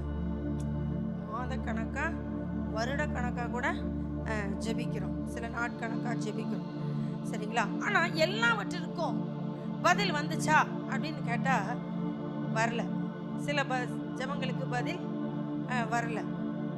இப்படி நமக்கு பதில் வராத காரியங்கள் என்ன பண்ணுகிறது, இருக்கிறது. அது இருக்கட்டும். ஒருவேளை அது எப்பொழுது நமக்கு தேவ சித்தம் என்றால் அது ஏற்ற வேளையில அதுக்கு என்ன, எல்லாவற்றுக்கும் என்ன வரும், பதில் வரும். ஹல்லேலூயா. ஆனால் நம்ம சோர்ந்து போகாம ஜெபிக்க வேண்டும் என்பதுதான் வேதம் நமக்கு சொல்லுகிற ஆலோசனை. ஹல்லேலூயா. அப்ப ஆவியானவரிடத்தில் நாம் ஜெபம் செய்ய போகும் பொழுது அவர் என்ன பண்ணுகிறார் அப்படின்னா பாருங்க, முதலாவது ஜெபிக்க போகிற நம்முடைய வாழ்க்கையில தகாத விண்ணப்பங்கள் ஏதாவது இருக்குமே என்றால் அதை நம்மள்ட்ட இருந்து வெளியேற்றிடுவார். என்ன விண்ணப்பம்? தகாத விண்ணப்பம். சரி, அப்படியெல்லாம் ஜெபம் பண்றாங்களான்னு வசனம் சொல்லுகிறது. யாக்கோப்பு 4:3 பாருங்க, தகாத விதமாகவும் விண்ணப்பம் பண்றாங்க. 4:3 பாருங்க, யாக்கோப்பு 4:3. நீங்கள் விண்ணப்பம் பண்ணியும் உங்கள் இச்சைகளை நிறைவேற்றும்படி செலவழிக்க வேண்டும் என்று தகாத விதமாய் விண்ணப்பம் பண்ணுகிறபடியினால் பெற்றுக்கொள்ளாமல் இருக்கிறீர்கள். என்ன விதமா விண்ணப்பம் பண்றாங்க? தகாத விதமாய் விண்ணப்பம் பண்ணுகிறார். இப்ப கர்த்தருடைய சித்தம் என்னது என்று நாம் விண்ணப்பம் பண்ணும் பொழுது கர்த்தர் என்ன பண்ணுவார், அதற்கு பதில தருவார். இப்ப நம்ம ஜெபிக்க இயேசுவிடத்துல போறோம். இப்போ ஜெபிக்க இயேசுவிடத்துல போகும் பொழுது எல்லா ஜெபத்துக்கும் கர்த்தர் பதில தராரா அப்படின்னு கேட்டா நம்மள நிறைய பேர் சொல்லுவோம் தருகிறார் அப்படின்னு சொல்லுவோம். ஒரு சிலர் சொல்லுவோம் இன்னும் தரலங்க, இன்னும் என்ன பண்ணல, தரலங்க. சரி, அப்படி ஜெபிக்க போகிற நமக்கு பதில் வள்ளி இல்ல, ஜெபத்தை நிறுத்திடலாமா? ஜெபத்தை நிறுத்திடலாம், பதிலே வள்ளி இல்ல, ஜெபத்தை நிறுத்திடலாமா? ஜெபத்தை நிறுத்தக்கூடாது. அதுக்கு மாறா நம்ம என்ன செய்யணும் அப்படின்னா தொடர்ந்து என்ன பண்ணணும், ஜெபிக்கணும். அப்படி ஜெபிக்க போகும்பொழுது கர்த்தர் 3 காரியத்தை செய்யறார். நம்ம அதை தியானித்து நம்ம இன்னைக்கு முடிவு செய்ய போகிறோம். அப்ப ஆவியானவருக்குள் நாம் நிரம்பி ஜெபிக்கும் பொழுது சில நேரம் பிரச்சனை மாறணும்னு ஜெபம் பண்ணுவோம், ஆனா பிரச்சனை மாறாது, நம்மளை மாத்தி விட்டுருவார் ஆண்டவர். ஹல்லேலூயா. என்ன மாறாது? பிரச்சனை மாறாது, ஆனா நம்மளை என்ன பண்ணிடுவாரு, மாத்திடுவாரு. அது அப்படியே இருக்கட்டும், விடு, நான் உன்னை என்ன பண்ணிடுவேன், மாத்திடுவேன். ஹல்லேலூயா, ஹல்லேலூயா, ஹல்லேலூயா. முதலாவது பாருங்க, ஜெபிக்கும் நம்மை என்ன பண்ணுவார், அவரு மாற்றுவார். அதுக்கு வேத ஆதாரம் இருக்கு, வாசிச்சலாம். நம்ம அப்போஸ்தலர் நடபடிகள் 10ஆம் அதிகாரம் 9 - 20 வரலும் உள்ள வசனத்துல இப்ப அப்போஸ்தலனாகிய பேதுரு ஜெபிக்கும்படி எங்க போறாருன்னா மேல் வீட்டுக்கு ஏறி போறார். இப்ப அங்க போய் அவர் ஜெபிக்கிறார். அப்போஸ்தலனாகிய பேதுருவுடைய ஜெபம் என்ன அப்படின்னு கேட்டா, ஆண்டவரே பரிசுத்த ஆவி எனக்கு கொடுத்துட்டீங்க, இதுக்கு மேல நாங்க ஊழியத்தை எங்க செய்யறது, எங்க போய் செய்யறது, எங்களுக்கு ஏதாவது என்ன பண்ணுங்க, ஒரு வாசல் தரங்க அப்படிங்கறதுதான் யாருடைய ஜெபம், அப்போஸ்தலனாகிய பேதுருவுடைய ஜெபம். ஆனால் அப்போஸ்தலனாகிய பேதுருவுக்குள்ள ஒரு காரியம் மறைஞ்சிருந்துச்சு. அது என்ன அப்படின்னா, அப்போஸ்தலனாகிய பேதுரு ஒரு யூதன். இன்னைக்கு கூட நமக்கு சாயந்தர வேளையில அந்த செய்தி கொடுக்க வருகிற அந்த குடும்பம் ஒரு யூத குடும்பம். ஹல்லேலூயா. ஒரு யூதன். இந்த யூதனுக்குள்ள இருந்த ஒரு எண்ணம் என்ன அப்படின்னா, யூதர்களாகிய அந்த இஸ்ரவேல் வீட்டுக்கு மட்டும்தான் சுவிசேஷம் சொல்லுவாங்க. இவங்க யார் வீட்டுக்கு போக மாட்டாங்கன்னா புறஜாதிகள் வீட்டுக்கு என்ன பண்ண மாட்டாங்க, போக மாட்டாங்க. போனா என்ன ஆகும், தீட்டு அப்படின்னு நினைப்பாங்க. போனா என்னது? தீட்டு. இப்போ பிரச்சனை மாறணுமா, பேதுரு மாறணுமா?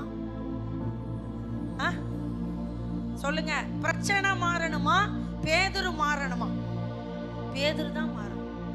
இப்போ புறஜாதிகளுக்கு ரட்சிப்பு வரணும் அப்படின்னா ஒரு யூதன் தான் எங்க போகணும்?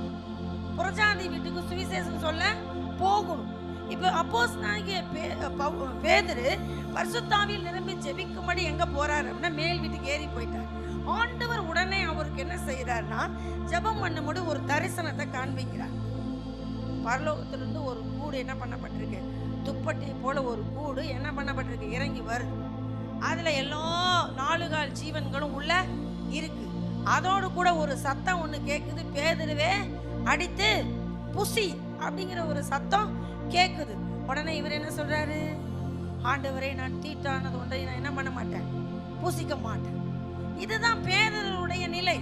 ஆனால் பேதுருவுடைய எண்ணத்தில் இருந்தது என்ன அப்படின்னு சொன்னா, ஒரு புறஜாதி வீட்டுக்கு போனா ஒரு யூதன் தீட்டுப்பட்டு விடுவான் என்ற எண்ணம் பேதுருவிடத்திலே இருந்தது. ஹல்லேலூயா.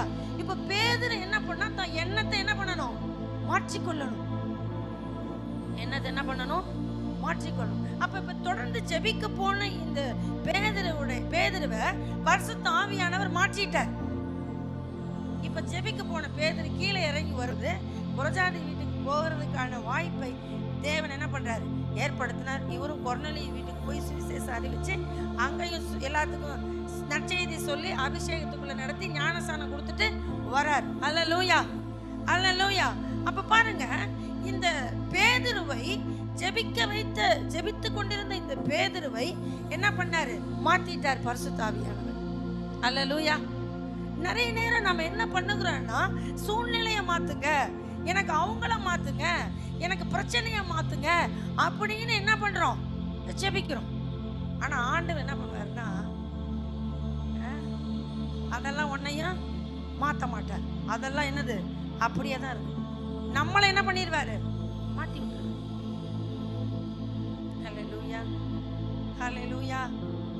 நீங்க அப்போஸ்தலனாகிய பவுல் கொரிந்தியர் நிருபத்துல 12ஆம் அதிகாரத்துல 2 கொரிந்தியர் 12ஆம் அதிகாரத்துல அப்போஸ்தலனாகிய பவுல் ஒரு ஜெபம் பண்ணார். 3 முறை ஜெபம் பண்ணார். உபவாசம் பண்ணார். இந்த முள் என்னை விட்டு நீங்கும்படி செய்யும் ஆண்டவரே. என்ன பண்ணாரு? செய்யும் ஆண்டவரே அப்படின்னு என்ன பண்ணாரு? ஜெபம் பண்ணார். ஹல்லேலூயா, ஹல்லேலூயா. ஆனா முள்ளு நீங்கிச்சா அப்படின்னு கேட்டா முள்ளு என்ன பண்ணல? நீங்கல. அதுக்கு தேவன் என்ன பதில் சொன்னாரு? உன் பலவீனத்தில் என் பலன் பூரணமா விளங்கும், என் கிருபை உனக்கு போதும், போ, முள்ளெல்லாம் எடுக்க மாட்டேன். என்ன சொன்னாரு? முள்ளெல்லாம் எடுக்க மாட்டேன், சூழ்நிலையெல்லாம் மாற்ற மாட்டேன், சூழ்நிலையெல்லாம் அப்படித்தான் இருக்கும், நீ தான் என்ன பண்ணணும்? மாறிக்கணும். ஹல்லேலூயா. ஆவியானவர் இப்படிதாங்க வேலை செய்வாரு. நம்ம என்ன சொல்றோம்னா, சூழ்நிலையை மாற்றுங்க ஆண்டவரே, என்னுடைய தரித்திரத்தை மாற்றுங்க ஆண்டவரே, என் வீட்டு பிரச்சனையை மாற்றுங்க ஆண்டவரே, நான் ஊழியத்துக்கு போறேன் ஆண்டவரே, நான் அதை பண்றேன் ஆண்டவரே அப்படின்னாங்க. அதெல்லாம் அப்படித்தான் இருக்கும். நீ தான் என்ன பண்ணணும்? ஒன்ன மாத்திக்கணும். ஹல்லேலூயா, ஹல்லேலூயா. நம்ம மறுபடியும் அப்போஸ்தலனாகிய பவுல் அந்த அப்போஸ்தலர் 10ஆம் அதிகாரத்துக்குள்ள வருவோம். 20வது வசனம் பாருங்க. அங்க என்ன சொல்லுகிற? நீ எழுந்து இறங்கி ஒன்றுக்கும் சந்தேகப்படாமல் அவர்களுடனே கூட போ, நானே அவர்களை அனுப்பினேன். போதும். அவர் என்ன சொல்றாரு? உனக்கு சந்தேகமே வர வேண்டாம். எதுக்கு? புறஜாதி வீட்டுக்கு போகலாமா போக கூடாதா என்ற சந்தேகமே உனக்கு வேண்டாம். நான் தான் அவர்களை என்ன பண்ண அனுப்புனேன். நீ எதுவுமே யோசிக்காம அவங்க பின்னாடி போ. ஹல்லேலூயா. இதான் பேதுருவை மாற்றி விட்டாரு. இப்ப ஜெபிக்க போன பேதுருவை பரிசுத்த ஆவியானவர் என்ன செஞ்சிட்டாரு? மாத்திட்டாரு. இப்ப ஜெபிச்ச பவுல் அங்க அப்போஸ்தலர் கொரிந்தியருக்கு எழுதின 2ஆம் அதிகாரத்துல 12ஆம் அதிகாரத்துல வாசனா 12:9 வாசிங்க. அதற்கு அவர், என் கிருபை உனக்கு போதும், போதும், பலவீனத்திலே என் பலம் பூரணமாய் விளங்கும் என்றார். ஆகையால் கிறிஸ்துவின் வல்லமை அல்ல 8வது வசனம் மேல பாருங்க. அது என்னை விட்டு நீங்கும்படிக்கு நான் 3 தரம் கர்த்தரிடத்தில் வேண்டிக் கொண்டேன். அதற்கு அவர் அதான் சொல்றார், அந்த பலவீனம் நீங்கும்படி எத்தனை முறை ஜெபம் பண்ணாரு? 3 தரம். அது என்ன பலவீனம்? 7வது வசனம் சொல்லுகிறது, ஒரு முள் கொடுக்கப்பட்டிருக்கிறது, என்னை நான் உயர்த்தாதபடிக்கு அது என்னை குட்டும் சாத்தானுடைய தூதனா இருக்கிறது. அப்பப்ப பவுல் ஏதாவது பெருமையா எந்திரிச்சாருன்னா இந்த முள்ளு ஒரு குத்தும். இந்த பெருமை வரக்கூடாதுன்னு தான் அப்போஸ்தலனாகிய பவுலுக்கு தேவன் என்ன வச்சாரு? முள்ள வச்சார். நமக்கு கூட நிறைய முள்ள வச்சு விட்டுருப்பாரு, பார்த்துருக்கிறீங்களா? ஒண்ணு முன்னாடி குத்தும், இல்லைன்னா பின்னாடி குத்தும், இல்லைன்னா தலையில குத்தும், எங்கேயாவது ஒரு பக்கம் குத்து வாங்கிட்டு தான் வருவோம். குத்து உழுந்துட்டு தான் இருக்குது. முழுகுதா இல்லையா? முழுகுது. நம்ம என்ன சொல்றோம்? முள்ள எடுங்க ஆண்டவரே, முள்ள எடுங்க ஆண்டவரே, முள்ள எடுங்க ஆண்டவரேன்னு அவர் சொல்ற. முள்ளெல்லாம் அங்கதான் இருக்கும். நீ முள்ள எடுத்துட்டீங்கன்னா உனக்கு என்ன வந்துடும்? பெருமை வந்துடும். அங்க அவளே சொல்றாரு, நான் என்னை உயர்த்தாத படிக்கு, நான் பெருமை எதையாவது பேசிடாத படிக்கு அது என்னை குட்டும் சாத்தானுடைய தூதனாய் இருக்கிறது. முள்ள அங்கத்தான் இருக்கும். குத்து உழுகுதுன்னா நல்லதுக்கு தான் என்ன வருது? குத்து உழுகுது. பக்கத்துல பார்த்து சொல்லுங்க, உங்க நல்லதுக்கு தான் அந்த குத்து உழுகுது.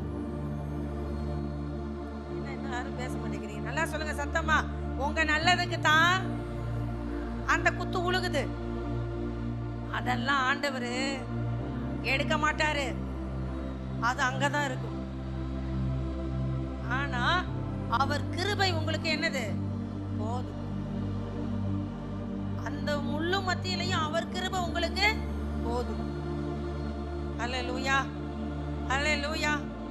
பேதுருக்கு சந்தேகம் வந்துச்சு, நீ சந்தேகமே படாத. பேதுருக்கு சொல்லப்பட்ட அந்த வார்த்தை பாருங்க, ரொம்ப பயங்கரமான வார்த்தை அது. பின்னாடி கூட அதுல தவறிடுறாரு. ஆனா அப்போஸ்தலனாகிய பேதுரு பாருங்க, சத்தமா பிதாவாகிய தேவன் சொல்றாரு, பேதுருவே நீ என்ன பண்ண? எழுந்திருந்து 13ஆம் வசனம், அல்லாமலும் பேதுருவே எழுந்திருந்து அடித்து புசி என்று அவனுக்கு சொல்லும்படி ஒரு சத்தம் உண்டாயிற்று. ஒரு முறை, 2 முறை இல்ல, 3 முறை சொன்னாரு பிதாவாகிய தேவன். ஹல்லேலூயா.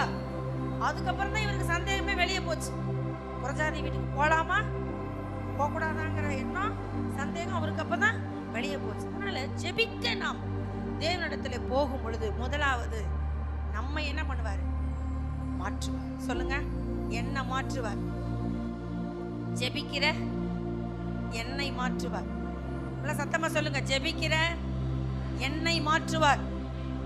எத்தனை பேர் இப்படி மாறி இருக்கிறீங்க? ஜெபிக்க வந்து சூழ்நிலைலாம் ஒன்றும் மாறல, நான் தான் மாறி இருக்கிறேன் அப்படின்னு சொல்றவங்க இருக்கிறீங்களா? அல்லேலூயா. நம்மளை தான் நம்ம மாத்திக்கணும். நல்லா கவனிங்க.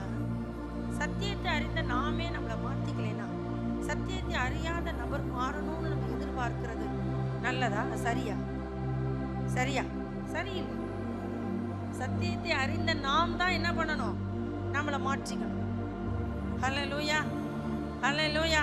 அதனால தான் அப்போஸ்தலனாகிய பவுல் சொல்றாரு, எல்லாரையும் ஆதாயப்படுத்தும்படி எல்லாருக்கும் எல்லாம் மாறி. அப்ப ஒவ்வொருத்தருக்காகவும் பவுல் தன்னை என்ன பண்ணாரு? மாத்திக்கிட்டார். யூதனுக்கு யூதனை போலவும் கிரேக்கனுக்கு கிரேக்கனை போலவும் ஆனேன். அல்லேலூயா, அல்லேலூயா. அப்போ நம்மளை முதலாவது என்ன பண்ணுகிறார்? மாற்றுகிறார். பரிசுத்த ஆவியானவர் என்ன பண்ணுகிறார்? நம்மை முதலாவது மாற்றுகிறார். இரண்டாவது பாருங்க, சூழ்நிலைகளை மாற்றுவார். இரண்டாவது என்ன பண்ணுவாரு? சூழ்நிலைகளை மாற்றுவார். நம்முடைய இப்ப நமக்கு அக்கம் பக்கத்தில் இருக்கிற எல்லா சூழல்களையும் கர்த்தர் என்ன பண்ணுவாரு? மாற்றுவார். உங்களுக்கு நம்பிக்கை இருக்கா அப்படி சூழல் மாறணும்? அல்லேலூயா, அல்லேலூயா. சூழ்நிலைகளை கர்த்தர் மாற்றுகிறவர். நமக்காக காலங்களை என்ன பண்ணுவாரு? சமயங்களை அவர் மாற்றுகிறவர். அல்லேலூயா. நம்ம இந்த வேத பகுதியை நான் உங்களுக்கு சொல்லுகிறேன். அப்போஸ்தலர் 12ஆம் அதிகாரம் 5 - 12 வரையிலும் நம்ம வாசிச்சோம்னு சொன்னா, அப்போஸ்தலனாகிய பேதுரு இப்ப சிறைச்சாலையில இருக்கிறார். அப்போஸ்தலனாகிய பேதுரு எங்க இருக்கிறாரு? சிறைச்சாலையில இருக்கிறார். சிறைச்சாலையில இருக்கிற இந்த பேதுருவுக்காக என்ன செய்யறாங்க அப்படின்னு சொன்னா, சபையார் எல்லாரும் ஊக்கமா ஜெபிக்கிறாங்க. என்ன மாறணும்? இந்த சிறை இருப்பு மாறணும் என்பதற்காக என்ன பண்றாங்க? அதாவது சபையார் எல்லாரும் என்ன பண்றாங்க, ஜெபிக்கிறாங்க. 5வது வசனம் தான் சொல்லுது, 12:5. அப்படியே பேதுரு சிறைச்சாலையிலே காக்கப்பட்டிருக்கையில் சபையார் அவனுக்காக தேவனை நோக்கி ஊக்கத்துடனே ஜெபம் பண்ணினார்கள். ஹல்லேலூயா. இப்ப பாருங்க, பரிசுத்த ஆவியானவர் சபையாரை ஜெபிக்க வைக்கிறார். இந்த ஜெபத்தை தூக்கிட்டு போய் ஆவியானவர் அங்க ஒரு காரியத்தை செய்கிறார். அது என்ன அப்படின்னா, யாருமே திறக்க கூடாதுன்னு தான் அப்போஸ்தலனாகிய பேதுருவை எங்க போட்டாங்க அப்படின்னா, நல்ல உட்காவலறையில போட்டாங்க. எங்க என்ன காவல்? 1ஆம் காவல், 2ஆம் காவல், 3ஆம் காவல், 4ஆம் காவலுக்குள்ள, அதாவது உள்ள கொண்டு போட்டாங்க. ஆனால் இந்த சபையாரின் ஜெபம் சிறைச்சாலையினுடைய சூழ்நிலையை என்ன பண்ணிருச்சு, மாத்திருச்சு. அல்லேலூயா, அல்லேலூயா. ஏற்கனவே கடந்த வார செய்தியில பார்த்தோம், பவுலும் ஷீலாவும் வெளியே வரக்கூடாது அப்படிங்கிறதுக்காகத்தான் நல்லா அடிச்சு எங்க போட்டாங்க, சிறைச்சாலைக்குள்ள போட்டாங்க. ஆனால் அவர்கள் ஜெபித்த பொழுது, துதி செய்து அவர்கள் ஜெபித்த பொழுது, அந்த சிறைச்சாலையின் அஸ்திபாரங்கள்லாம் அசைஞ்சு எல்லாம் இடிஞ்சு விழுந்ததுல அவங்க சூழ்நிலையை என்ன பண்ணிருச்சாங்க, மாறி போயிடுச்சு. அது போல இங்க அப்போஸ்தலனாகிய பேதுரு சிறைச்சாலையில போட்டாங்க. இப்போ சபையார் ஜெபிக்கிறாங்க. என்ன நடந்துச்சு பாருங்க. அங்கே பேதுருவை தூதன் கூட்டிட்டு வர, வெளியே வாடா, நல்ல ட்ரெஸ்லாம் போட்டுக்கோ, செருப்பெல்லாம் மாட்டிக்க, வா என்னோட அப்படின்னு கூட்டு வர. அப்படி நடந்து வருகிற இந்த பேதுருக்கு தன்னை ஒரு தூதன் தான் கூட்டிட்டு வராருங்கிறதே தெரியாம என்ன பண்றாரு, வர்றார். அதான் ஜெபம் செய்யும் வேலை. அல்லேலூயா. நம்ம ஜெபிக்கும் பொழுது இப்படி சூழ்நிலைகளை கர்த்தர் என்ன பண்ணுவாரு, மாற்றுவார். பாருங்க, கூட்டிட்டு வர. அங்க வந்தா 10வது வசனம் பாருங்க. அவர்கள் 1ஆம் காவலையும் 2ஆம் காவலையும் கடந்து நகரத்திற்கு போகிற இரும்பு கதவண்டையிலே வந்தபோது அது தானாய் அவர்களுக்கு திறவுண்டது. அதன் வழியாய் அவர்கள் புறப்பட்டு ஒரு வீதி நெடுக நடந்து போனார்கள். உடனே தூதன் அவனை விட்டு போய்விட்டான். அல்லேலூயா. மொத்தமா ஊருக்கு வெளியே கொண்டு வந்து விட்டுட்டு தான் தூதன் போறார். அல்லேலூயா. 1ஆம் காவல், 2ஆம் காவல், அப்புறம் நகரத்தினுடைய கடைசி கேட் எல்லாம் தாண்டி தான் கொண்டு வந்து தூதன் விட்டுட்டு போறார். அங்க வசனம் சொல்லுகிறது, கதவுகள் எல்லாம் தானாய், நல்லா சொல்லுங்க, கதவுகள் எல்லாம் தானாய். கர்த்தர் நம்ம ஜெபிக்கும் பொழுது நம்ம சூழ்நிலை தானா என்ன பண்ணும், மாறும். நல்லா சத்தமா சொல்லுங்க, சூழ்நிலை தானா என்ன பண்ணுனா, ஜெபிச்சா. நீங்க வந்து இப்படி உள்டாவா தூக்கி போடக்கூடாது. நான் சும்மா இருந்தா தானா மாறும் அப்படின்லாம் என்ன பண்ணக்கூடாது, பொய் சொல்லிட்டு வெளியே பேசிட்டு இருக்கக்கூடாது. நம்ம சும்மா இருப்போம். நிறைய பேர் வசனத்தை இப்படி உள்டாவா திருப்பி போடுவோம். நீங்கள் சும்மா இருங்கள், நான் உங்களுக்காக யுத்தம் பண்ணுவேன்னு சொல்லியிருக்காரு. அதனால நான் ஜெபிக்காம சும்மா இருப்பேன். ஆண்டவர் என்ன பண்ணுவாரு, சூழ்நிலையை தானா மாத்துவார் அப்படின்லாம் வசனத்தை திருப்பி போடக்கூடாது. அல்லேலூயா. நீங்கள் ஜெபம் பண்ணுங்க, சூழ்நிலை தானா மாறும். அல்லேலூயா, அல்லேலூயா. கர்த்தர் நம்மளோடு இருந்து நம்ம ஜெபிக்கும் பொழுது கர்த்தர் என்ன பண்ணுவார், சூழ்நிலைய மாற்றுவார். அல்லேலூயா. ஆனா நம்ம ஜெபிக்கணும். என்ன பண்ணக்கூடாது, ஜெபிக்காம மட்டும் விட்டுடக்கூடாது. அப்ப முதலாவது பரிசுத்த ஆவியானவர் நமக்குள்ள இருந்து ஜெபிக்கும் பொழுது நம்மளை என்ன பண்றாரு, மாற்றுகிறார். 2வது என்ன பண்றாரு, சூழ்நிலையை மாற்றுவார். நமக்கு அந்த சூழ்நிலையெல்லாம் மாறுமா அப்படிங்கிறது வந்து நமக்கு என்னன்னா, அதுக்கு வந்து நம்பிக்கை என்ன பண்ண மாட்டேங்குது, வர மாட்டேங்குது. உங்களுக்கு அது அதை இன்னும் உங்களுக்கு புரிந்து கொள்வதற்கு இன்னொரு சாட்சியை சொல்றேன் பாருங்க. நம்ம முதல்ல இந்த தேவ சபை, சச்சாகாட் சபை நம்பியூர்ல ஆரம்பிக்கும் பொழுது ஒரு வீட்டில் தான் ஆரம்பித்தோம். ஒரு கிச்சன், ஒரு பெட்ரூம், ஒரு ஹாலில் தான் சபை ஆரம்பித்தோம். அப்படி அந்த சபை ஆரம்பிக்கும் போது அந்த வீட்டினுடைய வாடகை வந்து எவ்வளோ அப்படின்னா 750 ரூபா. ஆனால் அந்த வீட்டுக்கு வந்த கரண்ட் பில் எவ்வளவு தெரியுங்களா, 800 ரூபா. வாடகை எவ்வளவு, 750. கரண்ட் பில் எவ்வளவு, 800. அப்போ அந்த 800 ரூபா கரண்ட் பில் வந்துச்சுன்னா இதுக்கு முன்னாடி இருந்த அம்மா காலி பண்ணிட்டு போயிடுச்சு. வாடகை 750 ரூபா, கரண்ட் பில்லு 800 ரூபாயா, இந்த வீடே எனக்கு வேண்டாம் அப்படின்ட்டு காலி பண்ணிட்டு போயிடுச்சு. அப்புறம் தான் இந்த வீட்டை ஆண்டு நமக்கு என்ன பண்ணார், ஆராதனைக்கு கொடுத்தார். அல்லேலூயா. நாங்கள் அவர் காலி பண்ணிட்டு போய் நாங்கள் போய் குடியேறின அந்த மாதத்தில் அப்போ வந்து காங்கிரஸ் அப்போ நடந்த அந்த பாராளுமன்ற தேர்தலில் காங்கிரஸ் ஜெயிச்சு என்ன பண்ணுது, மேலே வருது. மத்திய சர்க்காருக்கு காங்கிரஸ் ஆட்சி அமைக்கிறது. காங்கிரஸ் அமைச்ச சோனியா காந்தி அம்மா வந்த முதல் அறிக்கை என்ன தெரியுமா, கரண்ட் பில்லை தான் என்ன பண்ணாங்க, குறைச்சாங்க. அப்போது நம்ம வீட்டுக்கு வந்த கரண்ட் பில்லோடைய இந்த வேலை என்ன தெரியுமா, 35 ரூபா. அல்லேலூயா, அல்லேலூயா. 800 ரூபா கரண்ட் பில்லு கட்ட முடியாமல் தான் இதுக்கு முன்னாடி இருந்தோமா வீட்டை காலி பண்ணிக்கிட்டு போச்சு. நம்ம போய் குடி போன உடனே நம்ம வீட்டுக்கு மினிமம் சார்ஜ் எவ்வளவு, 35. இதான் கர்த்தர் சூழ்நிலையை என்ன பண்ணுகிறவர், மாற்றுகிறவர். அல்லேலூயா. நாங்கள் ஜெபம் பண்ண வரும்போது அப்போ அந்த கம்ப்ரஸர் தான் அந்த வீட்டில், இப்போ தான் அது குழி மோட்டாராக மாற்றிருக்கிறார். அந்த கம்ப்ரஸர் போட்டால் ரொம்ப கரண்ட் பில் ஏறும் அப்படின்னு நான் போய் அப்போ சைக்கிள் ஓட்டுவேன். 2 குடம் போட்டு சைக்கிளில் தான் என்ன பண்ணுவோம், தண்ணி எடுப்பேன். ரோட்டில் போய் தண்ணி எடுத்துகிட்டு வரணும். 2 குடம் போட்டு சைக்கிளில் தண்ணி எடுத்துகிட்டு வரணும். நீங்கள் கேட்காதீங்க இந்த பாசமாக நெசமாக தண்ணி எடுத்துகிட்டு வந்துச்சு அப்படின்னு. அப்போ 2 குடம் போட்டு தண்ணி எடுத்துகிட்டு வந்து பார்த்துட்டு எங்கள் ஒரு விசுவாசக்குள்ளே சொன்னாக்கா, ஆண்டவர் பெரியவருக்கா, கரண்ட் பில்லுக்கெல்லாம் காசு தருவார், நீங்கள் போய் அங்கே போய் தண்ணி எடுத்துகிட்டு வரீங்க, நீங்கள் இங்கேயே மோட்டரை போட்டு என்ன பண்ணுங்கள், தண்ணி நிரப்பி செலவு பண்ணுங்கள், கர்த்தர் மாற்றுவார் அப்படின்னு 2 பேரும் சேர்ந்து அந்த வீட்டில் முத வீட்டுக்கு குடி வந்து நாங்கள் எல்லாம் வீட்டில் கழுவி விட்டுட்டு ஜெபம் பண்ணிட்டு போனோம். அடுத்த மாதமே எங்களுக்கு கரண்ட் பில்லு என்ன தான் வந்துச்சு, 35 ரூபா. அந்த 35 ரூபாய் நாங்கள் கட்ட மாட்டோம், அது கூட கட்ட அப்போதைக்கு முடியாது. எங்களுக்கு மேல் வீட்டில் ஒரு பேக்கரி ஓனர் இருந்தார், அவர் தான் என்ன பண்ணுவார், கட்டுவார். நாங்கள் அந்த பாதி அமௌண்ட்டையே மெதுவாக தான் அவருக்கு கொடுப்போம். அல்லேலூயா. கர்த்தர் இப்படித்தான் நம்ம ஜெபத்தை கேட்டு சூழ்நிலையை என்ன பண்ணுவார், மாற்றுவார். அல்லேலூயா. தேவனால் எல்லாம் கூடும். ஆனால் நம்ம என்ன பண்ணணும் அப்படின்னா, ஆவியானவருக்குள்ள நிரம்பி என்ன பண்ணணும், ஜெபிக்கணும். அல்லேலூயா. ஆவியானவர் நம்ம ஜெபிக்கும் பொழுது நம்ம மாற்றுகிறார், சூழ்நிலைகளை மாற்றுகிறார். இன்னும் நம்ம ஜெபிச்சோன்னா அடுத்து சொல்றாரு, எதிரியவே நான் என்ன பண்ணிடுவேன், மாற்றிடுவேன்.